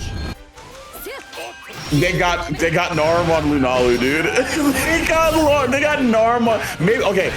Power move if they went back into the lobby and only picked Narmaya to be in the pool for Lunalu. That would have been very funny. But it's not funny right now because Soras is right now laughing to the bank with all of the offense that they're cashing out, all that damage that they're getting out of the ATM. You know Soras love the ATM. I was gonna say, like, I think this is the EX Narm because we saw the dash going in, but yes, this is EX Narmaya. It's not only the vanilla Narmaya going in, so let's see now how big of a difference. We saw nothing going for the troll loops in there, but okay, big hit, but doesn't get a full conversion though. Just even worse, put himself in the corner. I don't think you'll want this. Oh you know what I couldn't tell that it was EX Narm until the Beyblade because I can't see the EX symbol above, but I see it now, and you're seeing a flurry of slashes that are going to stay on both the EX and normal versions. The SBA is all the same, and Dragalia going to be able to take that first game with the EX counterpart of their usual character. Interesting the way it changes, you know, different kind of utility. You don't be switching between the stances, you got just one stance and just move around that. But let's see, definitely it was a really neck and neck round that happened just now, and Dragalia again on the back foot. Not the best spot to be here, and you gotta hold all this pressure. One whiff and it's gonna be pain. There we go. Maybe thought that 2M was going to catch them and bet it all on the heavy skill, but that is going to be a full punish there for nothing. So we go to battle 3 here in game 3. Now, again, it's nothing pulling, just press. Pedal to the metal, pressing all the way to speed things up, and it's just all for Dragalia to have to hold that. Just gonna have to resort to the brave counter, get out of here, finally gets a big counter hit and escape or nothing. Sadly, it's not gonna be exactly the amount too much, but it's okay. One step at a time, you know, we take that damage slowly but surely. Got the DP on the gap there on the pressure string from Sora is. Using our counter hit BC, looking for another throw bait. Nothing is not biting. So maybe we're gonna have to find another way to open up Soras right here. You're not gonna have any BC to get away from him though, so you're gonna have to make this next hit count. We've been dropping these confirms, and that would have been another time for you to do it because that could have been a lethal hit. It's so tight, but it's okay. We get, yeah, you know, when it matters the most, we got him. Don't worry, so man. Dragalia knew. Dragalia knew. It was a part of the plan. It's the classic American reset, you know? Yeah, no, you know what? That's all me. I should have seen the drop opportunity in motion. I should have seen the wheels turning in that because the character is basically wheels turn the character as soon as you hit that back special. But EX Narm going to be able to take that game 3. So unconventional way for Narm to get the win for Dragalia, but you know, conventional way that the sets play out between these two because Dragalia both times gets the win between these two. So let's see now how this is gonna go. If his nothing adapts, or to be honest, we haven't seen just the same idea from nothing. Just, you know, set up the pace, be the first one to hit, and you know what they say, hit first, hit hard. Oh. Yeah, I do like going for the tournament combos rather than trying to go for that 6XL link because they haven't been able to do that. Oh, they haven't been able to. Oh, they got the 6XL link right there after the throw bait, which, you know, they've gone through twice. Nothing wasn't biting, but now that it's back against the wall, you got to win the next game. Maybe feeling a little bit more desperation, and Dragalia sensing that, going back into throw bait. Well, successful this time around. There we go. Footsies, we got those at home. 6XL punish, but it's okay. And there we go. Finally gets the follow-up after the EX slash. Getting in there. Yeah, you're just gonna have to hold that one. You know the big punch is coming in, and you're gonna respect the big guy. Oh, look at that! That's a Sanko. You don't see that often. Pulling it out the Raquel Rodriguez playbook. Look at my back with the 6XH armor, just keeping Narmaya pinned down. Oh, but this time finally gonna get that 2M punish that they were looking for on the heavy roundhouse thing. Didn't work out the last time, but got it this time. Conversion and all with the 6XL link. Now looking for some throw baits, and that's like what they got. No, but they got 5,000 of 6XL. You could see the like a little bit of the desperation going like hit please, something happened. Oh no, but those whips are a little bit that hurt the most, you know. You are so close. It's just the micro spacing that ends up hurting in the end. And going for the Masho ultimate, activate. Oh, we're gonna have the super skybound now. Please tell me we're gonna have the super skybound. Nah, we're gonna go for the DP reset. Not treat for me because I love that super, but it's okay. You know what? We go for the tournament safe stuff, like you said. This is the moment of truth. Yeah, the Macho Ultimatum not going to be coming out yet, but maybe we get a chance here because we could go to another game if nothing wins this one, but Dragalia is looking to close this set out. Setsuna going to be able to keep Sora's at bay on the ground. I want to see if they go into that a little bit more, keep that Mistfinder to just keep Sora's from doing anything, but again, dropping that 6XL link. We're scoring a lot of hits, but not doing anything with them. I wonder if it's a matter of respect, you know that Soris has the meter and, you know, he's going to come in sync with the armor lariat, so I wonder if it's just a thing of Dragalia not wanting to give space to getting counter hit because of that, so maybe that's why we don't see the Mistfinder, but it's okay. Getting here with a big anti-air, we got the meter, but we got also the drop stone! Tell me this is how it ends. Not like this, that would have been the end of the game. Oh, we still bless the 5L. Even though it's EX Narmaya, we still have to bless the Narmaya 5L. They gave her the right one, and it comes at the right time. Dragalia with EX Narm taking it 3-1 to advance. Heating up in the tier list in Zoe versus Narmaya, who's been a very heavyweight character in the brackets, especially when piloted by Yozamitsu, who's going up against Tubbie on Zoe. I will dare to say that this is just a regular Narmaya. Yeah, we saw the stance switch, so yes, this is gonna be a regular Narmaya. Dragalia treated us with the EX version, but now we got good old vanilla. But it's still very strong corner pressure, but we get on out of there. That armored 6-6H gotta be great to go up against that corner reset from Narmaya trying to keep Zoe at bay. Oh, but good mash on the empty command dash. And the newly minted mid-screen conversion. Now Zoe gets a little bit more off of a mid-screen touch, whereas before that would have been the end of the combo, but now Narmaya is in the corner, and maybe FKHR didn't like that. You know, maybe the timeline was like, no, you cannot escape the corner. You were meant to be there. Well, let's see, seems like everything is okay. They're just in the wire. Oh, match ended. Maybe something happened, maybe something come up. We're gonna have to check that router. It's getting a little bit too cold, so you never know. Is maybe some cables get a little bit frozen around there, or just maybe a snowstorm happening around there. Man, oh man, yeah, it seems like looking in the chats here, it's like I think neither of them really knew what happened, what was going on there. Maybe you're trying to reset it, but not entirely sure. Tubbie unfortunately had the advantage, so I feel like they definitely wanted to be able to keep that up after they got that hit. But now they got to reset it and try to do it all over again. And I think we're going to a different stage now altogether. So change of scenery, hopefully change of connection. Hopefully, you know, I think we might be, we always think we are over the days where we have to pick, you know, the online only stage, but you never know, sometimes something happens. We're gonna go to the Green Plains, Fort Breeze, and seems like everything is doing so fine, and things are looking quite similar. Tubbie taking advantage, taking control. Dragons in the corner, plasma in your face. Classical Zoe stuff. Yep, absolutely. Try to get out of here. My 2M, my 5H, and my 66L will keep you at bay. You got to find a way to deal with my skills after the fact and try to answer my riddles 3 and find yourself getting free. But got out of there. Got BC'd for their reward. And now might be going back to square one here. Oh, I like that push into the plasma. You know, just set up the lightning and then make sure to put the opponent there. Respect the armor 66H. But watch out. Oh, plasma, but nah, just out of here. Yosamitsu, the back towards the wall, and yeah, just forced to make a decision, forced to take action, and sadly, with that life lead, Tubbie just was more than happy to press something. The trade will come in handy, no problem at all, and the first round goes to the one and only Zoe.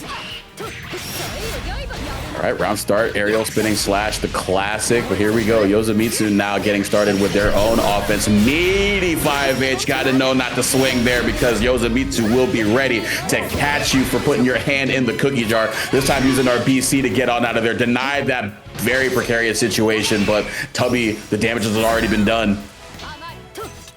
He's barely finding some space to escape the corner, but I don't know. The Arbiter looking like a prisoner at this moment. But nice stuff. Oh, misses the full confirm. But it's okay. We get at least mid-screen and that's okay. 1 BP and you know what that means. Every touch matters now. BP also on deck, but no BP for Zoe, so it's going to be a tough sledding if they get put on defense, but they're going to get put face first on the ground. The sweep going to hit, and insurance with the ultimate Setsuna. So the Mistfinder going to find a win for Yoza. Oh, but we also find our way in with the aerial spinning slash to go over the Setsuna this time around. So pretty crazy interactions here to get us started. Hey, I love whenever I get to see the little dust loops. It looks so stylish, but managing to escape the corner. Yosamitsu don't want to hold any of that pressure. Nice, full confirm. You'll love to see that. Spending the meter, touch the heavens, kiss the sky, and feel the wrath of hell on the way down. Not enough to have a clear advantage, and now things are evening out slowly but surely, making the work Soma. RM hit confirm is going to work out for them, but oh my god, the buffs could actually result in a win here because you can cancel in the SBA off of this combo. I don't know if SSBA would have given the cinematic, so maybe they bet it more on the SBA, but either way, that's a really good luxury that's been afforded to Zoe, helping them try to close out this round in a spot where they couldn't have done that before. Oh my gosh, just let it rip over there. But doesn't get the full safe jump, just braving through everything. Tubbie goes one more chance, one more shot, gets the throw and claims game number 2. Oh, game number 1, sorry. Yeah, maybe trying to prophesize what Tubbie wants in their mind, a 2-0 set count here, but Yosamitsu trying to deny that right here. Holding down that Setsuna, just trying to get that plus frames, and we were ready for the aerial spinning slash that time. 2H is in your future. The anti-air conversion here going to be a very healthy one. Oh no, but that is not a healthy drop. That is going to be very detrimental to your well-being. Yes, spending everything. Now you're in the corner. Time to be patient. Oh, trying to go for Mute before the flip, but doesn't get it. Trying to go. It's something hard to go for the DK, but there we go. Lightning damage up. Gonna hurt a lot. It's not gonna be the end of the world. Yes, just make sure to feel that dragon meter. Get everything you want to keep Yosamitsu in the corner. Look at this caging. Look at this trapping. Look at this warding, making sure the prisoner doesn't get out. But the side switch? Oh gosh, just as simple as that. Full conversion, basketball combos. Yep. There we go. Old DP to end it. Yeah, that's a curious spot to get hit by the throw because I feel like right there you have to be in your mind thinking, okay, I can take a couple of throws here. The one thing that I cannot do is get throw baited by the flip because that is the win condition there for Yoza. Oh, but again, trying to go for that empty command dash, but Tubbie challenging it with the 5L. I want to see if Yoza has an option in the back to make it so she's gonna pay for getting hit for mashing there. Huge hit with the laser. Okay, yeah, gets the parry with the DP. Ultimate version out of here. Yes, I like that. Keeping the pressure up, keeping the offense, but sometimes you're gonna find yourself flashing with a DP to your face, and that's alright. Now, just to be forced to play the calm game because no reversal hand. Still last chance for Yosamitsu. It's gonna be the lightning. 2 rounds, 1 each. Who takes the last one? L Dragon with the W there for Zoe in that second round. Now going once again into that aerial spinning slash to get the early positioning here. That's been the tough spot for Yosamitsu, and I understand too because that's a tough spot for Narmaya with her somewhat stubby normals to fight out of, where Zoe has you in the corner threatening that 6XL, that 5H, that 2M. It's basically just a skill check of do you know how to get out of there with universal options, but right now you're getting hit with that universal 6XL with punishing the shorter end of the stick of that 5L between stances. You know what's up? Hit the brakes, Gamma Ray. There's gonna be one more touch here. Yosamitsu trying to fight back. Big overhead. Oh my gosh, what a wake up call. Yosa, you're blocking. Going in for the Beyblade. Wow, look at that. Beautiful tech throw, but even then, lightning just coming in hot. You're not ready for it, Tubbie says, and indeed finds his Mark II all on the board. These two are fighting for their lives, but sadly Yosamitsu is just not finding too much success. It's just the offensive from Tubbie. It's just being too strong, too consistent. Yeah, and consistent is definitely the word here, because there are a lot of times where it feels like they're able to keep up that early advantage so often, and that's just put Yosamitsu in a deficit in the life bar, and it's prompted them to be a little bit more have to make up ground more than they otherwise might want to, because the best that they have done was when they got that early advantage, and Tubbie just doing a really good job, whether it's using that aerial spinning slash to beat a lot of Narmaya's round style options, or just being selectively patient for just a couple of seconds and then punishing after the fact. And you're seeing a little bit of both right now, because that was a tough hit confirm miss by Yosamitsu. Yeah, and I'm noticing that Yosamitsu is trying to go for TK flips to avoid the laser, but sadly he's only getting this in, but this is not looking good for the Narm player. But even then, that's all good. It seems okay, I'm not getting my TK, so I'm just gonna be patient like you said. Just gonna use the system mechanics, my normals to get out of here. Finds his mark, and look at this! Whole different story. Finally gets to get out of the corner and play the game, and what a way to get this round. Oh, that was 3 different matches on wake-ups being caught by Tubbie, so I feel like Yosamitsu is going to have to lean into the fact that Tubbie is trying to end this match as quickly as possible, and is trying and not getting really, or was really paying for it there. And again, it's just being very quick on the trigger with that finger on the throw and the mash buttons. I think Tubbie's gonna have to just slow it down a little bit, because Yosamitsu is starting to really show some signs of life, but again, challenging that empty command dash with the 5L. Gonna hold the car knockdown with the laser. Yes, hold this dragon. Let me charge my meter. Let me get more dragon power in here. Look, beautiful spot. That reaction check is passed with all honors. And look at this, beautiful capitalization out of that. Full punish and a capital punishment to take in the round. This is the last chance for Yosamitsu to stay here on winner's side. Tubbie wants to go with a 3L. Capital punishment could indeed be the term used here, because that would be the death of the winner's life of Yosamitsu if they do not win this next round here. But Tubbie looking very clean right here, very poised to keep it going, and a close heavy hit on the frame trap is a really good way to take it all the way to the next set, if you can get the next interaction in your favor.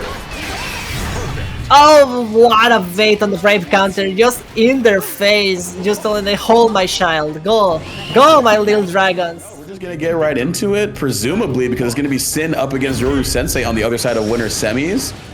And yeah, no, I think this is the real deal. So we're getting another Zoe here in the winner semifinals of top 8 up against Yoru Sensei, the lone 2B representative. So can they prevent a Zoe monopoly from taking place in Granblue Fantasy Versus Rising in the year 2025, no less? I mean, it is definitely a resurgence. The people that stuck with Zoe definitely being enjoying and reaping the rewards of sticking with the character. But let's see, Yoru Sensei, we talked all we can about this guy earlier today. He's just the demon, the monster, the one and only, the undertaker of the online bracket.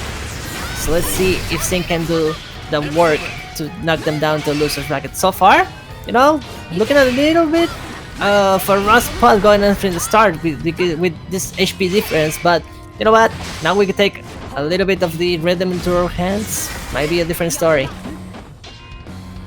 Right, Yoru Sensei finding a way to fight back, because next up could be a tough one. Okay. No, yeah, I get it. You were looking for a skill cancel after the auto combo series, so we were betting on a read versus a reaction that time around with the SSBA, but Yoru Sensei already 2 steps ahead in that aspect, and calling Sin out for getting a little bit too handsy there with the SSBA. But I do like them meeting them in the air with that JU, maybe looking for a counter hit to get a big combo off the wall bounce. Oh, Jesus. Look at that. Yeah, that was a crazy confirm. BJH from that far up. I was like, okay, you know what, you got the hit, but being able to confirm it, that was sick from Yoru Sensei. But let's see if Sin can survive the Oki situation. You know, the classic. You just throw the big arm, and then now you have to hold that beautiful anti-air. Now we're cooking. Oh, that's huge that you get that conversion on normal hit too, so that's gonna be pretty good. Oh no! More Raging Strikes raw hidden! It's raw, mate! It's raw! That is true. It is raw night. Bloody hell. I don't know what to say. I just saw Sin run straight up into that. That was like a deer to the headlights moment. I'm flabbergasted because I know that was supposed to be BC on Sin running up to do 6-6L, but the fact that they still got hit because they delayed the run, that's so tough for Sin. So I understand them going back into the lobby to sort of give themselves a chance to breathe, because I would be fuming after that if that were me. It is just one of those things that happen sometimes, you know. You know what, I appreciate seeing going to the lobby and being like, okay, let me take a breather. That was a little bit too crazy, you know. Maybe let me get my bearings and then we can keep rolling. And maybe that's just what we needed, just a moment to compose ourselves, and let's see how this match's gonna go. But same story so far. Yoru Sensei on the lead, taking control here, and now you're in the corner. Oh no, yeah, that is a severing assault. That could have been punished for a little bit more there, so Sin missing a punish opportunity, but that was an auto auto ember that was waiting for a lot of Zoe damage, but getting the punish on the other side from the run-up dash attempt, so the ult DP gonna work out for Zoe, but they're still finding themselves right back in the corner. And speaking of just brave counter attempt, doesn't get the hit, it's gonna be the race bracket. We have seen a lot of drops today in that sense. It seems like we're just missing a little bit of frames here and there from everybody, but because I don't know, I just been seeing a lot of confirms that seem like, okay, you're gonna go into super, you're gonna go into your next move, and that's it, and that's not working. Yoru Sensei almost missing all momentum because of that. Manages to clutch it out in the end, but now it's all seems time to shine. Nice throw bait. Really prime position right here, trying to dodge a dragon's kill, but got hit by the lightning instead, so got reaction check, put you right back in there, counter hit BC. Wow, got out of the range of the sweep, but couldn't convert with the far M, didn't quite believe in the touch, so Yoru Sensei is gonna get another chance. Oh my god, shock some plasma. I like that, just making sure to never stray away from the range of the 5H, from the far H. Making sure to stay there and then canceling into the special. You know, keep the pressure as tight as you can. Make Yoru Sensei think twice before pressing a button. Oh man, I didn't even think about that in this matchup too. So that 623H is a really good thing to call out Tubbie trying to stall in the air. And now that you have conversion buffs off of it because it bounces off the ground, Zoe can get early advantage against Tubbie so much more consistently, so much more often. That's huge there, and you're seeing it manifest right here. The immediate challenge with the 5L, big counter hit as well. Not gonna be able to quite kill here, I don't believe. Nah, one more chance. Oh, but there it goes. Again, it is the same deal as we saw in 1.0, for example. Some characters just didn't have that much access to. They will get like maybe mid-screen knockdowns, and you have to spend meter for that or something like that, but it wasn't ideal or the best. But now that you get the full corner carry with most characters and it's consistent, it is just a party time for everybody. Before it was just hell for some and you have to hold the pressure in the corner, but now, look at this. With the full dust loops, you love to see it. Oh, and then calling out the DP attempt. Yoru Sensei just seems to be at a loss for answers up against Sin right here. That immediate round start, like you were saying, that early advantage has already put Yoru Sensei on the back foot. And it's early enough in the round where she doesn't have the DP. And we have all the answers as Sin. Round start 6-6H up against the heavy rockets from 2B. Oh, there we go. And the fake out, going for the pause. It's gonna hit with the slam dunk. Not gonna be enough to get much going on, but still, now you're in the corner and look at this, trying to play with the back dashes, make sure to get the spacing right, but look at that frame trap with the reversal. Lovely stuff. But again, just this armor has been doing wonders for Sin. We're betting it all on the 6-6H, whether it's round start or on the other opponent's wake up, calling out the BC. We just run on in there. That's crazy. Sin is just operating on all cylinders right now.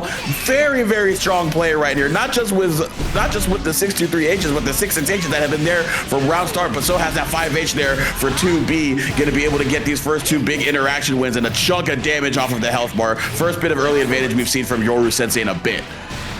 Look at that, just 3 interactions is all you need. It's gonna get the hit. No, it's gonna be for the kill. Just one more touch, it's gonna be more than necessary. You can try to go for a throw, but it's not gonna work. Flashes, not enough. Sin is gonna find just pain after the follow-up there, and it's gonna be a perfect for Yoru Sensei. It's gonna hurt a lot, but you know what? I think Yoru Sensei say, like, I've seen enough, I'm swinging. I've had enough, I'm just gonna swing.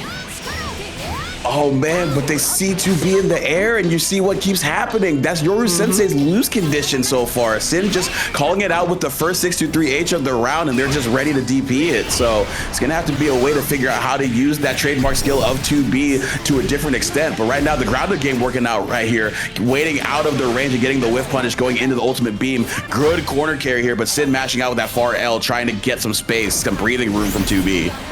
Just the counter shake, just don't get comfy, run it at me, it is saying.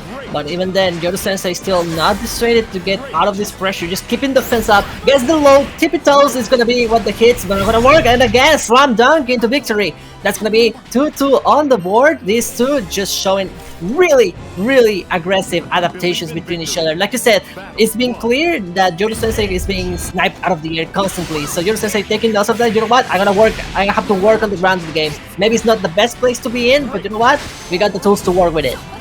Yep, and her backdash is really, really strong, so just being able to flirt outside of the range of that 6-6L and the spinning slash has been really, really good because that's been where a lot of the damage has come from those whiff punish opportunities. So Sin's gonna have to figure out a way to approach if Yoru Sensei is not going to be taking the affirmative action right there with the jump, but now you're giving her license to use the wire. So Yoru Sensei has found a play in the playbook to really take the second half of the game.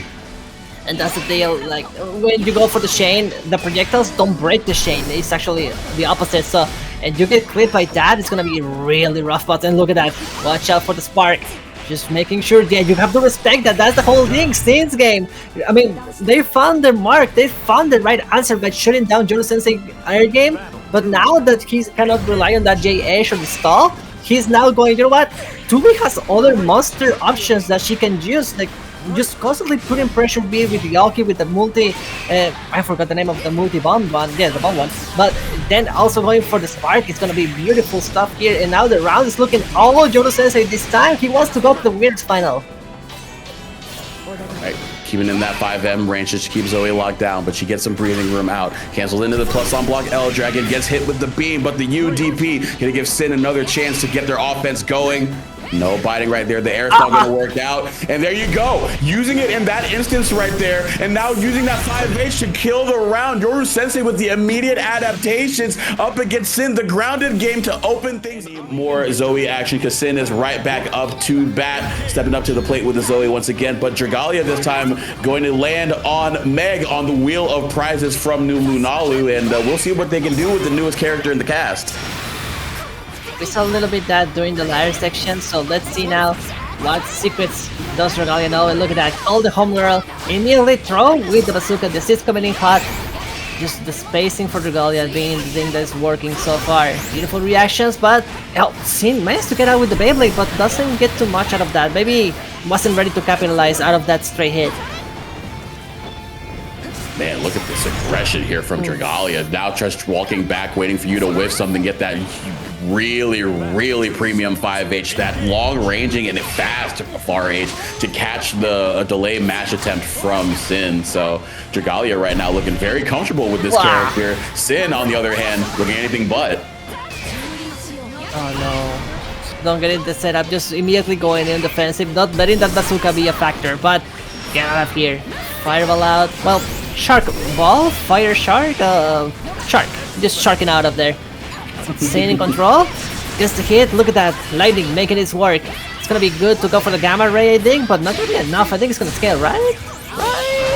Well, Meg is a low health character, only 14k in the bank, so not having the deepest 401k to lean on in retirement. And yeah, that's going to be retiree in round 2 because they are going to be put out to pasture. Sin going to be able to use the SBA to end that work for Meg in that round. So let's go to round 3 of game 1 to see who gets early advantage here in losers quarterfinals. And as the sunset shines down into the stage, same goes for the last round. Dragalia Sin escaping out of this. Dragalia in a bad spot. Both patience from both of them, respecting the jump in, just waiting for something after that. Taking a little bit more of initiative, but again, just walking down the corner or plasma them into the corner and just constantly throwing lightning mash. No respect over here. And again, those 5 belts making wonders for everybody. And now Sin capitalizing out of those. Gets the hit, gets the deal, seals the envelope, and that's game number 1. Yep, absolutely. Returned that approach to sender. That was not close enough for you to get a true 6XL. So Sin smartly recognizing that and using that as a chance to use that far L mash.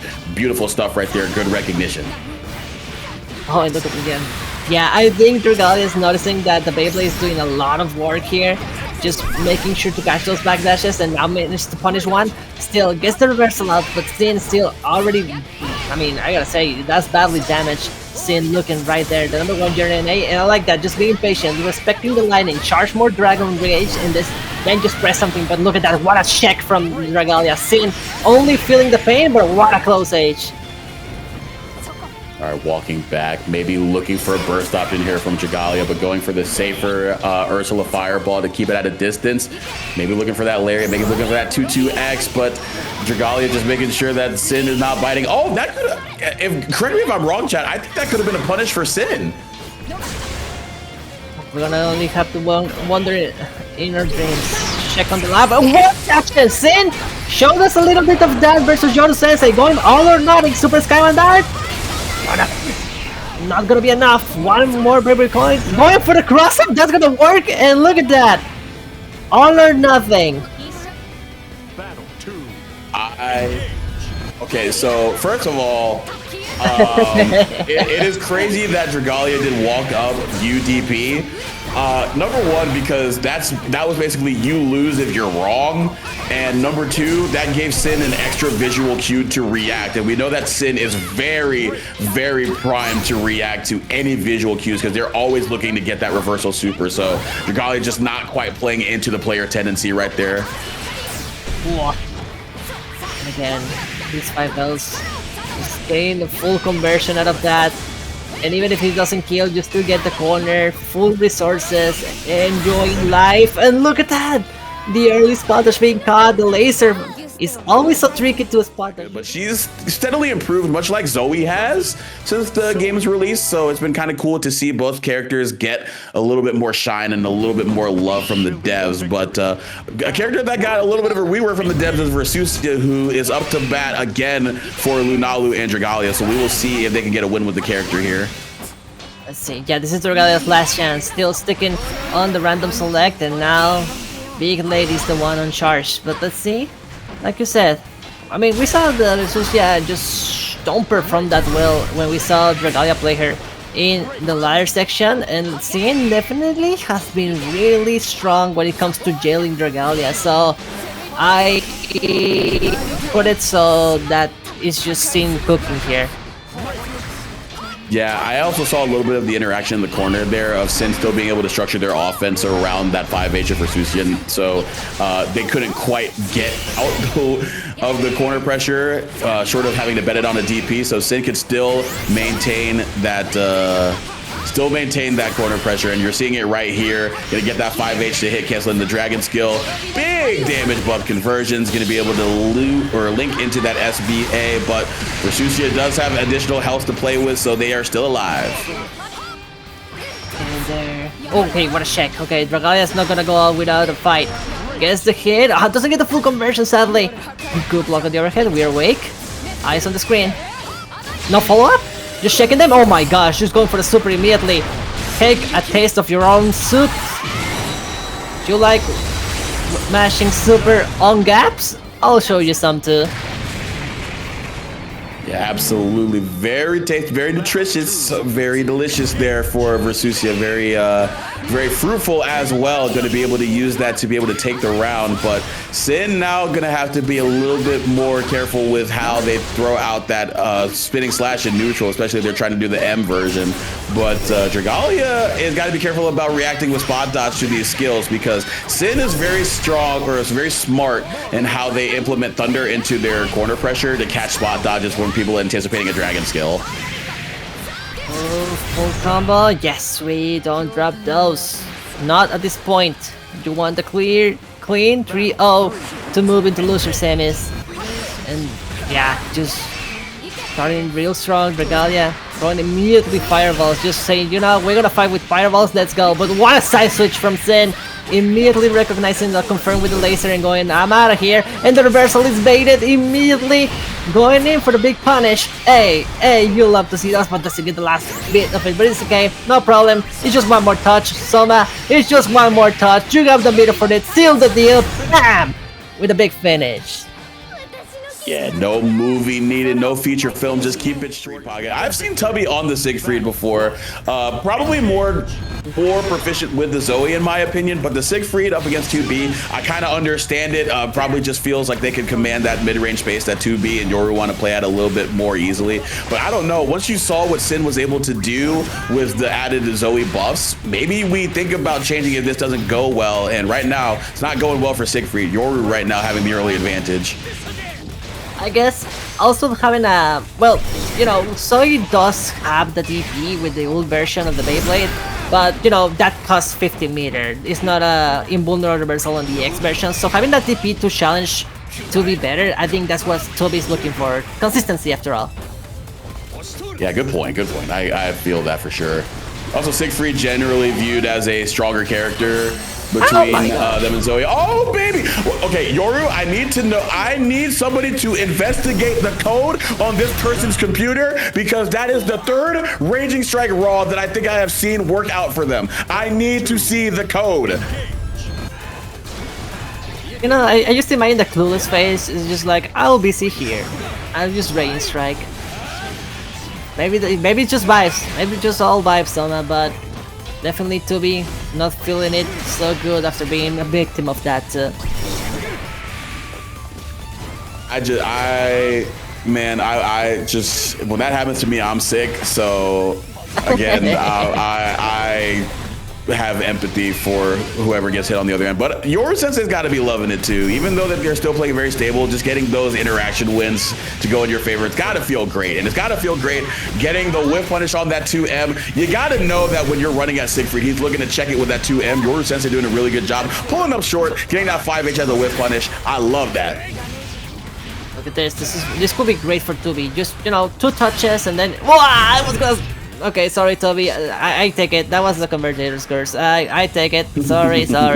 I was gonna say 2 touches and then you can go into Super Sky Vanguard and that will be golden, but I couldn't even finish. The Converter's curse was just that strong. Oh, got caught mashing. The link on the 2-2L got hit with the check it again, going for the double 2L, got hit. I don't know what Tubbie's hitting right there to try to check after that first 2L, but they're gonna have to be a little bit more patient here, because right now their activity on defense has gotten them hit more than it's helped. Oh, and you know what? Where's 6-6M from Siegfried here coming in hot? It's gonna hurt a lot. It's something 6-6-8, I'm sorry, but it's still not gonna be enough to catch Yoru Sensei lacking.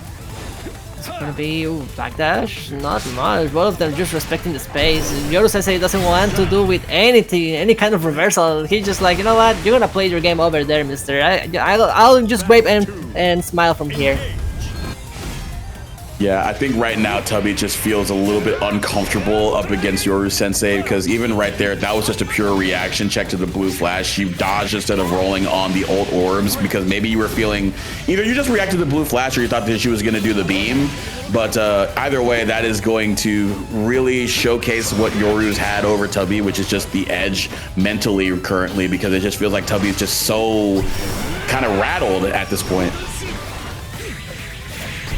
But you cannot let that win. You have to just, you know, go to the next round, blank slate, new canvas, gotta paint a new masterpiece. But even then, it's just Yoru Sensei keeping El Picasso, just making sure to keep the lead.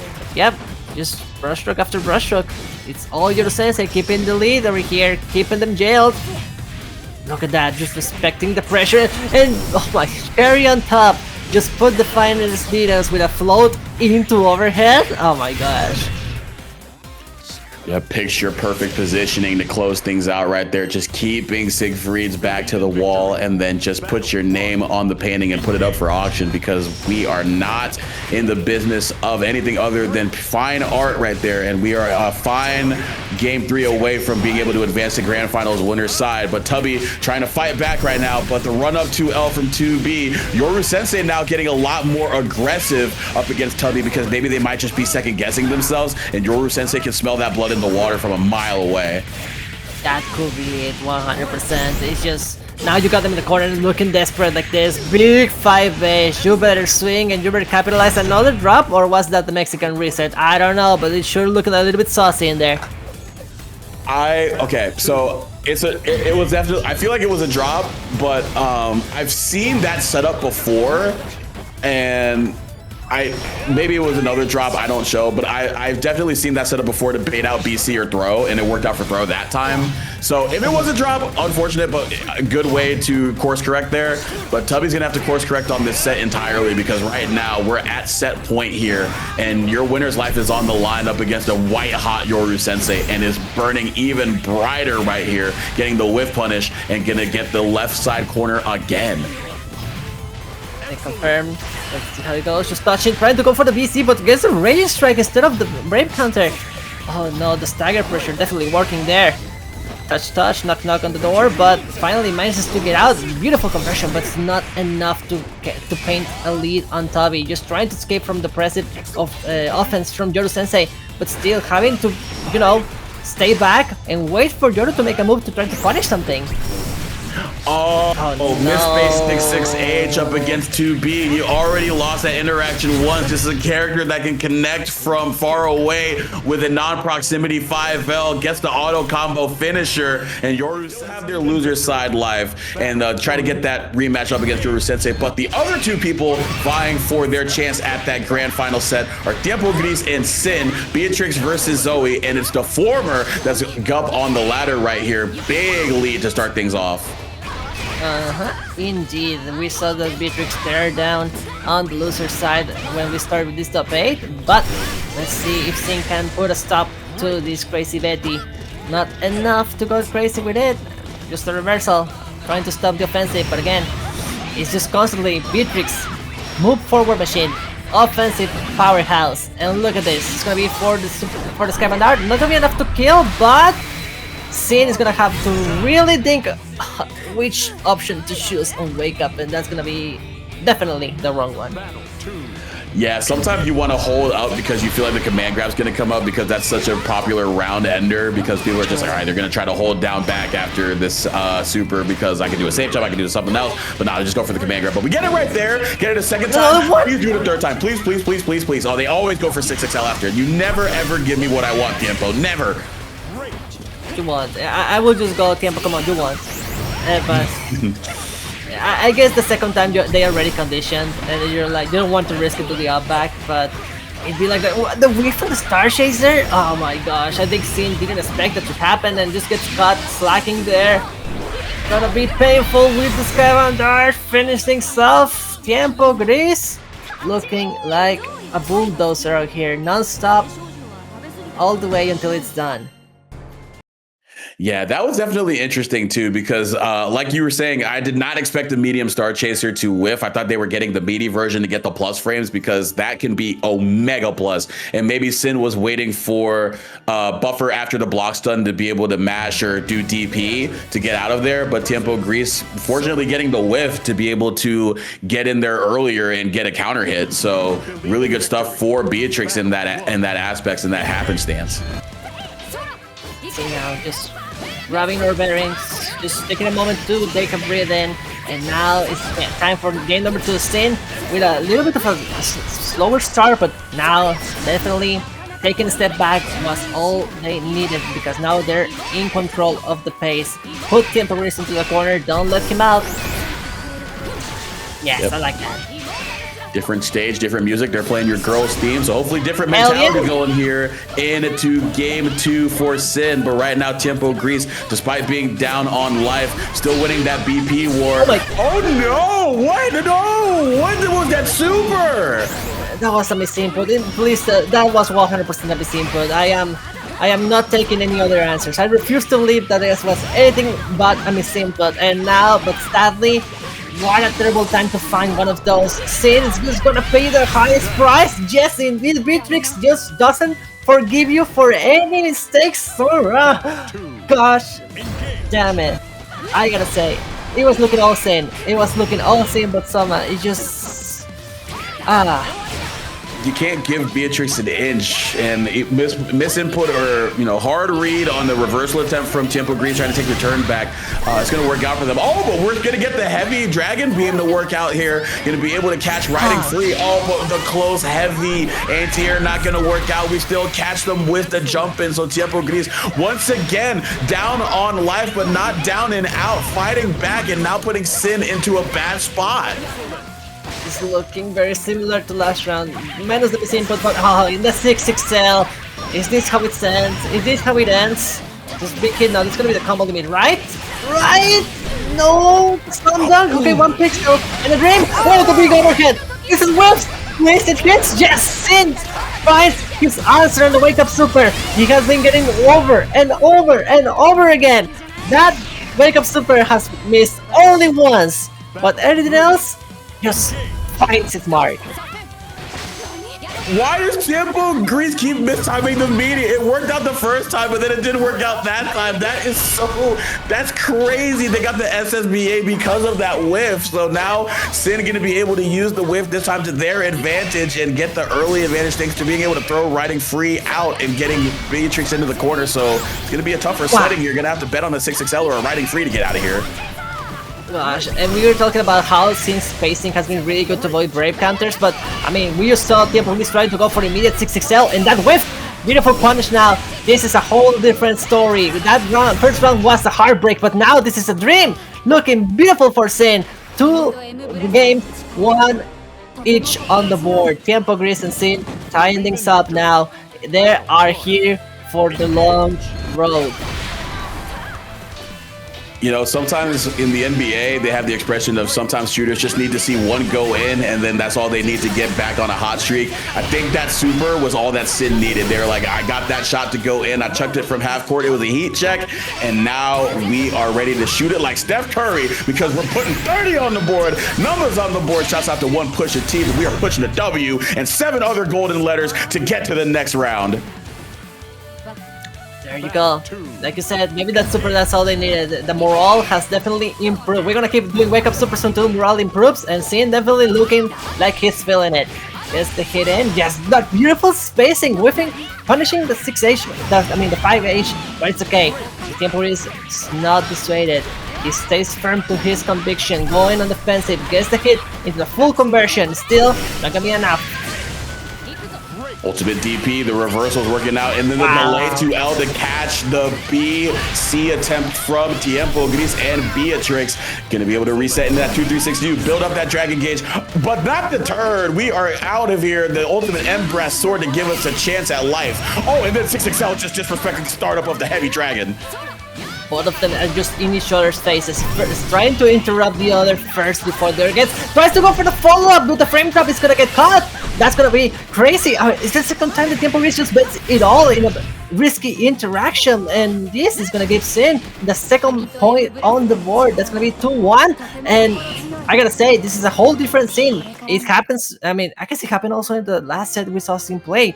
They were just having a little bit of a slow start in the end. You know, Yoru Sensei was the one who took them out of winners, but now in losers and versus Dragalia too, Sin was looking really good.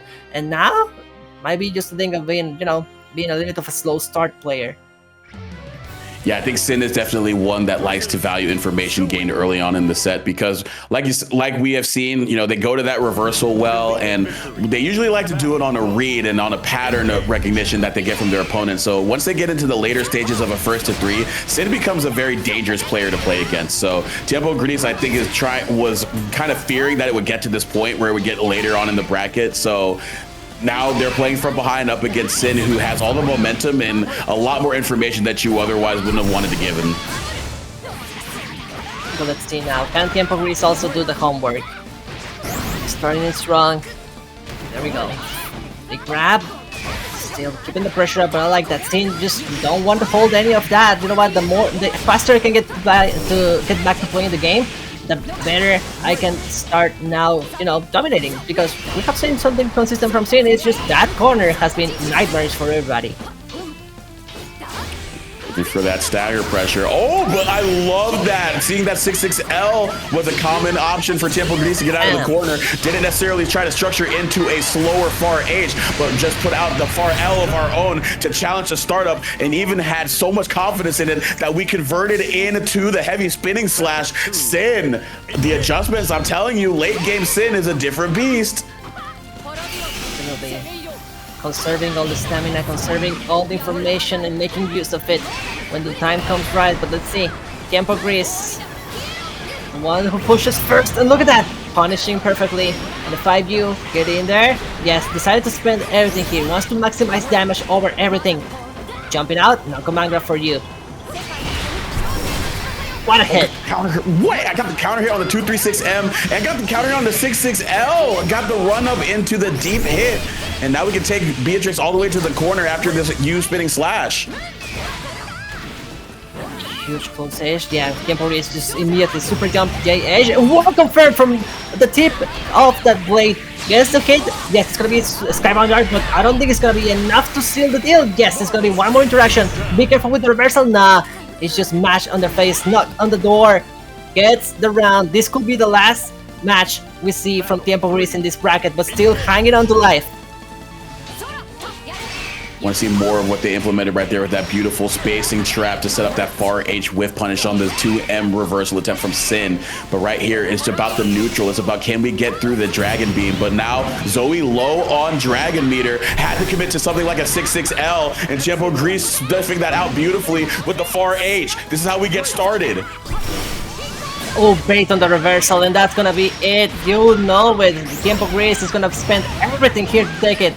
We got the meter. Spend the bravery point, not even needed. This is just the cherry on top, but still seals the deal with the Skybound Dart. Finish on the screen, 2-2 on the board, and these two giving us a show of a lifetime. Yep, absolutely cooking throughout this entire set. That's why we got the mushroom on the skewer, because we're letting the audience know that we are serving up some fine cuisine on this Friday night here. Take your family out for a nice night out on the town and enjoy a 5-star meal. And we are definitely chefing up a really nice back throw on these riding free reactions. But TiempoGris fighting back out, trying to put something on the plate of their own name. And now the 6-6L is back online, being shut down constantly during the set, but now TiempoGris, now that Sin is going to be more on defensive, more in your face, trying to close the distance personally. It's the 6-6L now in the range, perfect where TiempoGris wants to play, but now Sin turns to go on the offense, on the driving wheel, on the driving seat, I'm sorry. That's the hit, and big overhead, we confirm those, yes indeed! Don't think it twice, spend it, yes! Don't drop those! Absolutely. Keep it simple, keep it very doable, and just go into the SBA to win it. And what set that interaction up, I love this adjustment from Sin, varying their advancing 6XL timings and their 2M timings, because you see that TiempoGris has caught on to it, as they did right there. Got the whip punish on the 2M, but what Sin did in that last game was vary up the timing, so I want to see them do a little bit more of that again, but TiempoGris doing a fantastic job of setting that up, but we jump out of there on the throw attempt from Beatrix, so Sin can now get started in the corner. Hey. Full conversion with the dust loops, do love to see it. Not gonna be enough to even things out. TiempoGris still with a nice lead, but look at that, catching the spot dodge. Beautiful stuff, no brave counter for you. This is it, this is what you need. You have been playing, you have been working for this moment.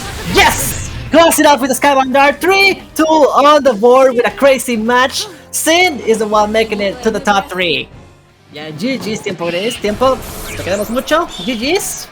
Better luck next time, but 4th place is a really good finish with that bracket this stacked. But let's see now. 2 Dragon ladies fighting it out to see who gets to fight Jodo Sensei. Yep, and with some added incentive too, because Tuggernaut added a 50 ball in to the direct contribution of the matcherino. So very much appreciate you, Tuggernaut, for giving these players a little bit more to play for. And yep, Semi in chat, another person in the Zoe coalition saying we are Zoe back. It is no longer Zover because we've got a Zoe Ditto in losers finals. Hell yeah, I like that. We're so back, I like that. But let's see, we might be so back, but only one can keep going forward. 6XM, big armor coming in through. We keep seeing actually really take advantage of that versus Dragalia, so I wonder if Tubbie is gonna be, you know, aware. I'm pretty sure they will be aware because they play the character, but in the end, in the mirror, it's not about the character, it's about how the player uses the tools. Absolutely, and 2 very different styles as you see already. Sin can get into that selective pocket or that selective patience more readily than Tubbie can, and you saw Sin already right there kind of sensing the aggression from Tubbie, wanting to get out of the corner, not necessarily wanting to hold down defense, not wanting to hold down in neutral. They want to be the aggressor. Sin very much just being like, hey, I'll wait my turn. Oh, meeting of the minds though, great minds think alike. I mean, you know, they play the same character, the brain cells still connected, they share, but at this time, that was a glitch in the Matrix. Both of them got to use the brain cell at the same time, and look at that beautiful stuff to deal with the Brave counter, armor through, big charge, now you get plenty Dragon Gauge to work with, throw out the plasma, and I appreciate that the lasers, that the lightning changes color whenever there's a mirror. Neat touch.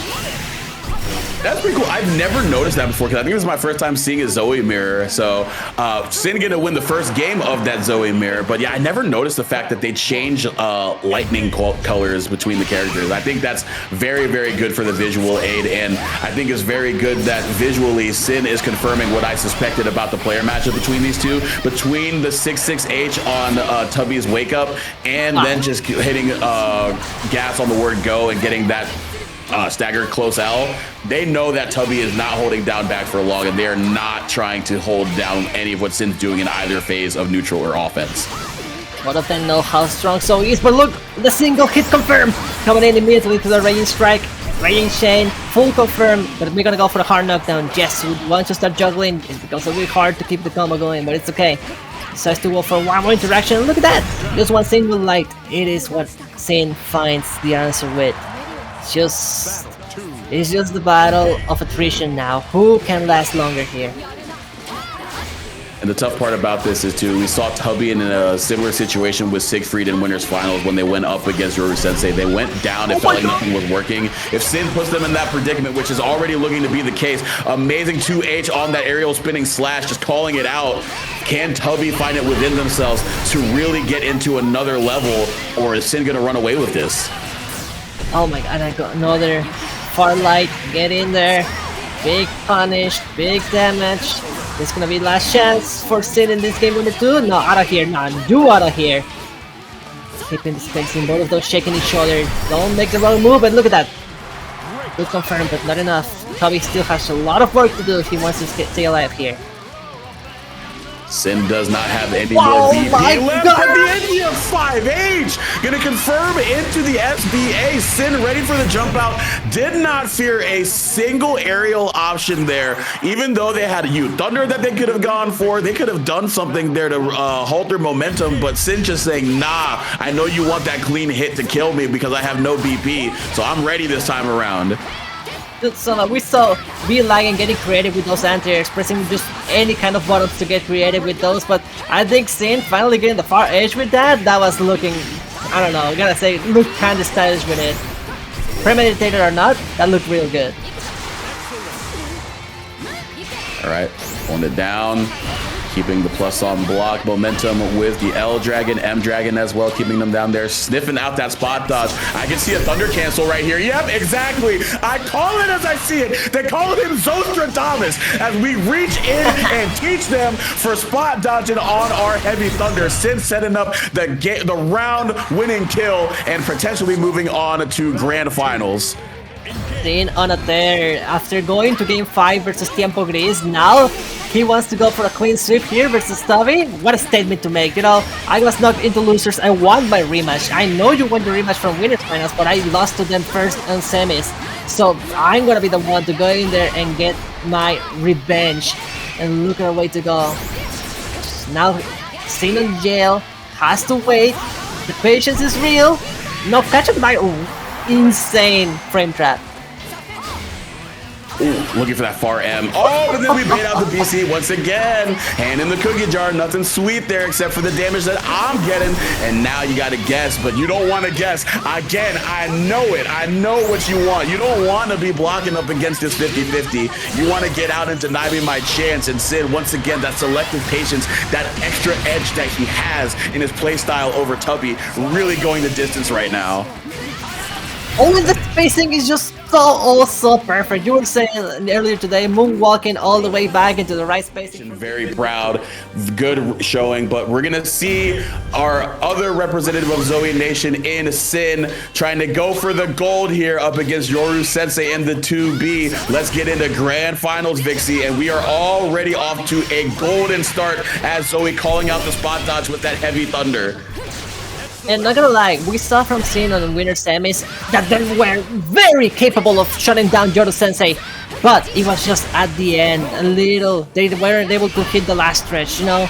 But let's see now if Sin can make it back. Like you said, it's gonna be a rough marathon to go from all the way from loser side to reset this bracket, but we got a clean 3-0 just in the last set. Maybe we can go another one to get that reset. I think an important piece of the puzzle is when Yoru Sensei went to that grounded game and denied Sin the chance to go for that 623H into the new combo extensions to put them in the corner. It seemed like Sin didn't have another layer to tap into. So already we're seeing them doing a better job of minding the approach. That 2M check in the corner was very smart, and I think it's very indicative of where Sin's headspace at going into this reset, as we already get the early advantage here, prompting the BC, but immediately answering with the ultimate DP to keep 2B at bay. Yeah, I think that's the best part of being here, you know, is just you already did all those adaptations, you already took your notes, now you just gotta apply them. So Sin already did the hard work, it's just now trying to capitalize out of it, which is doing, I mean, taking it with spades because it's looking great so far. One last bravery point and great use of the armor out of there. Yoru Sensei on the last bit of HP is easy, it's just easy. One hit into a confirm and we're gonna see it right there. I love that too, because I think in the previous set between these two, it was Yoru Sensei challenging with the 5L in spaces where a 6XL wouldn't have been meaty. So they pulled up short right outside of that range and went into the heavy dragon beam to be able to get that counter hit to win. So Sin, again, has the leg up on Yoru Sensei to start things out and looking like they're going to try to take it another mile of front running as we get in the early advantage once again. Dodge, look at that. I mean, Sin is just so aware of everything. They are accounting for everything. You were talking about how they were so ready for the DPs versus Tubbie, and now we're at the point where we are also just spot dodging through the brave counters. I mean, we're in deep in those layers. Sin is just in the information, parsing moment to moment. And look at this, full confirm. That's gonna be a KO, but still beautiful stuff. One more interaction. Tech on the throw, gonna get the punish with the parry on the 2M, run up into the throw. This is take the throw territory, but no, never mind. We're just gonna ultimate DP. Forget about risk assessment. I want to win now. We ain't taking nothing. The only thing we're taking is W's, Saba.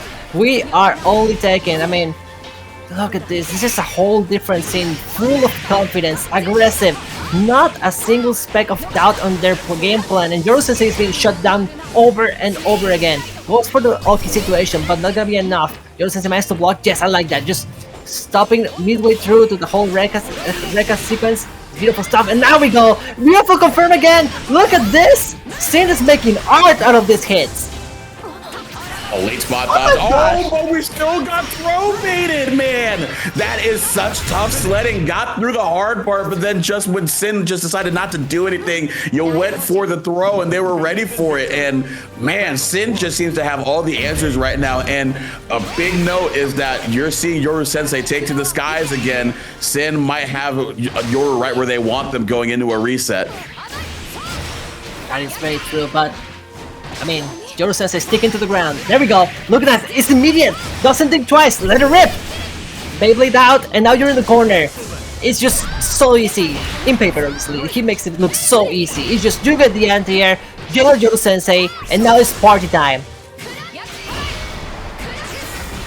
Oh, try to go for that late close H, but a little bit too late, so you got thrown on startup, so now Yoru Sensei can get started. This is unfamiliar territory for Sin so far in this set. It's been them putting 2B into the corner, but we mind our manners, only do our 2L so we don't get caught with a throw bait. And you try to go for a 2L against me, but the reversal super Sin is just a step ahead this set. These wake-up supers have been insane! They're working! They're just working, Soma. They're just working too versus everyone. No one is an exception. Everyone is falling for those. Sin is just patient when they need to. They're let it rip when they have to. Everything is just falling into place. Looking for that 6-6L too. That's what Yoru Sensei's been trying to beat this entire time, but it just feels like Sin just pulling right outside of the range for it to get punished. So now we're just checking 2B, trying to run up, get the far M to hit conversion on tap 50% to get some extra dragon gauge. Well, the no escape back throw though. Wonder what that happened was, but Yoru Sensei gonna love that, but not gonna get love, or not gonna love getting hit by that UDP.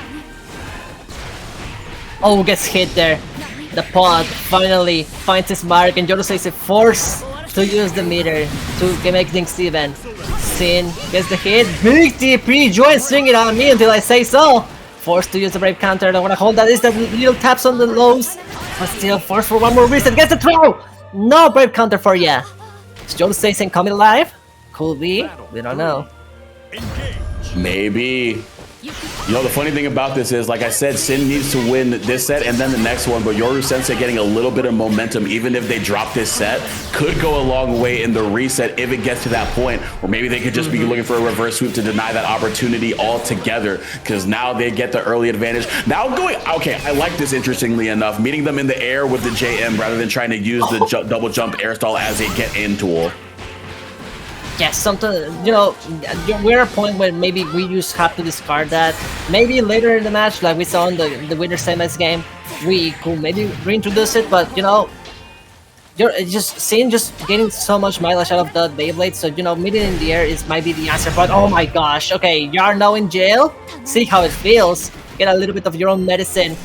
Yoru Sensei coming alive. Big 5H to finish things off. Is 1-2 on the board, but I don't think Sin's win has extinguished yet. Yeah, they still do have a bit of momentum, but I could definitely see Yoru Sensei's another level of adaptation, because they are now not necessarily trying to play the ground game or the air game. They're just trying to play the slow game at whatever cost that it is, whether it's through the ground or the air, just trying to slow down the pace of the game and force Sin into making a mistake so they're not wandering into a disadvantage early in the game. And you're seeing it pay off right here. They goaded Sin into a spot where they could get opened up by a jump in because they were still in recovery from a move to catch them on the ground. Look at that beautiful spacing. It's just the same thing that shut down Sin on the winner semi set is just showing up again. Whenever Sin was looking so strong in the last two games, it's just looking very different. Yoru Sensei remembering I have to be on the perfect range. I just got to be away from the 6XL. I need to be away from the Beyblade, and then just pressure from far away. Wow, bro! I'm enjoying stay. How did you think about that? Okay, I'm so impressed by that. I did not think that that was going to be an option for 2B there, but just being outside of the range of the peak of aerial spinning slash to get the back throw, that is absurd from Yoru Sensei. We're just pulling out the forbidden knowledge, and again, there we go, the double jump into JH! That's gonna hurt a lot, just gonna spin the meter. Not gonna be too much damage, but still it's gonna be one more interaction for Yoru Sensei. One more try, the DP gets 100% baited. 2-2 on the board. Yoru Sensei, you saying, I just needed a moment. It's okay, you caught me off guard. Now, the real grand finals begins, you know? This is unbelievable. It feels like in the games between these three, I've seen three different players from Yoru Sensei. I've seen the one taking to the air with the air stall. I've seen the one trying to get a whiff punish by backing up into 5H. And now I see the one trying to slow down the game and play it very, very slow, play it lame, and get Sin to be impatient on their own right. But Sin now has a chance to really get into yet another layer. The delay on the 623H, not letting it rip on reaction, but just waiting for the come down this time so they don't get air thrown. Beautiful. Oh, the techs are working perfectly. We got those on deck, but the 5H always finds a way to make it in again. Big counter hit for Yoru Sensei. Still, we're chilling. Not a bad spot to be in. Trying to check things out. Yes, just throw something out, maybe catch Yoru Sensei in a bad spot and then take advantage of the Yoki situation, but so far, it's just a battle of attrition. Oh, but the war currently being won in that aspect by by Sin. Got the 63H to hit, and then got the stagger to L to hit as well. So Sin being able to go on the offensive after finally landing a win condition in that 623H. So now let's see if Yoru Sensei can figure something out, because now Sin going back into that layer 1 wheelhouse, except with a bit of an added twist, not going for a reaction, but just waiting for a little bit to see what Yoru Sensei is trying to look for by going into that that wheelhouse. Look at that scene with the Brave 6XL. I saw the start of the 5H, but still got in there, and the perfect spacing from Sin. Gets the hit. This is gonna be spending for the meter. Yes, it's gonna be Brave. Oh, he's gonna destroy the last memory point. This could be it. Gets the Gamma Ray. Blast him hard. Blast him good for the win. Indeed it is. Finish shows beautiful letters in the screen, and that's gonna be the reset. Everybody sing it with me, because we got a reset, baby. Damn, that is absurd from Sin, being able to re-steer or retake the momentum from Yoru Sensei, because it seemed like Yoru just had everything in their favor, but Sin was just saying, we got 5 games in this set, so I got a little bit more time left to give you a little bit of an extra flavor. And man, it's just, I gotta say, this is a set that is textbook in terms of not just good Granblue, but just good fighting game players, because the gamesmanship between these two, the adaptations, the complete shifting of playstyles and strategy throughout the course of this entire Grand Finals has been absurd. Yeah, you were talking about how you feel like you have seen 3 different players in Yoru Sensei, but also Sin has just been looking crazier and crazier. Like, I can say the same for Sin at this point. Like, we have seen the Sin to start the first set and winner's time is looking a little bit rough, having a bad time, then the adaptations, and now we're seeing a Sin that is confident, unwavering, just full 100% sure about what needs to be done and executing it to perfection. All right, looking for a bit of a fidget from 2B with that 5 doing to the back. That doesn't do it. Yoru Sensei finding the right time to mash on out of there. Now going to be able to get the wire extension, clean hit on the hammer, and slam them down to the ground, severing assault. What is going to be what we go for in this corner pressure? So the 2-2H, though, give us a little bit more to sweat and think about. I like the patience there. Just, you know, check him out. What a reaction. Again, jump in, but that's the 2B for you. She is capable of the double jump. We forget about that. It looked like it could reach, but nah, just avoiding it, just barely. I gotta say, that was just barely avoiding the Super Skybound Dart. You know, I'm actually curious, did they want to go for just a regular Skybound art? Because that would have caught the double jump rather than the horizontal version of the SSBA. So maybe it was just a little bit of a error in judgment on the super to be used, or I don't know, maybe they just thought there wasn't going to be a double jump. But either way, Yoru Sensei going to take that to the bank, but they're being taken to the cleaners right now because that damage bar is getting washed, but we're going through the spin cycle as we put Zoe's health bar through the same treatment. Still, not a bad spot to be in, to be honest. You know, we get a big 5-ish counter hit on us, but it's okay. We're chilling. We still have plenty HP to work with. Still taking it slow, trying to fight those 6-6 cells, but you know, it's gonna be a matter of finding the right moment for the hit. Oh, what a conversion.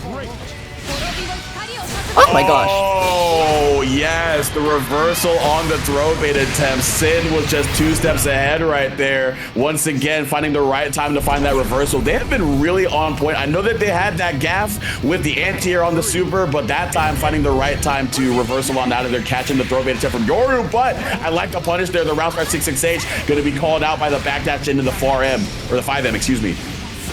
And the delay on the Rekka, Yoru Sensei just pressing buttons in there, you know. He's not finding his clear answers on the neutral, and now he's looking, you know what, maybe it's on the offense, and you know what, that's what it worked. Get in there, pressure buttons, interrupt as much as you can, and look at this, one more time, just rinse and repeat. Oh, okay, you're forced to go for one more interaction. It's never over until it's over, but it's looking quite bleak for Sin in this round.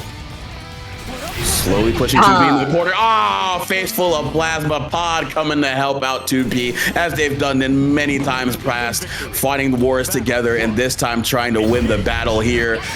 Game 1 going in 2B's favor and looking to start off Game 2 in a good spot. The heavy skill going to beat out the dragon from Zoe. Knock on the door, but good mash here, interrupting the stagger pressure. Sin doesn't want to hold anything here on the corner, but to be honest, 50% gone. Not the best spot to be in, but we have seen just how powerful Sin can be once they trap Yoru Sensei in the corner, but this is looking the whole opposite. Not giving chance for any mistakes. One you make, and look, okay, finally gets a chance to play the game, but again, same deal as the last round. It's just might be a little bit too late, Soma. I know, but we love delay 2L around here. We love delay 2L. Sin getting another chance at life because of it, but sniped out by that 5M from 2B. You gotta be ready for that auto combo to be coming out because Yoru Sensei will exercise the right to whiff if you are within that mid-range that 2B likes to operate at. Get it slow. That's the way you do, and again that throw, it's still insane. I still cannot believe in my mind that that's an actual counterplay option.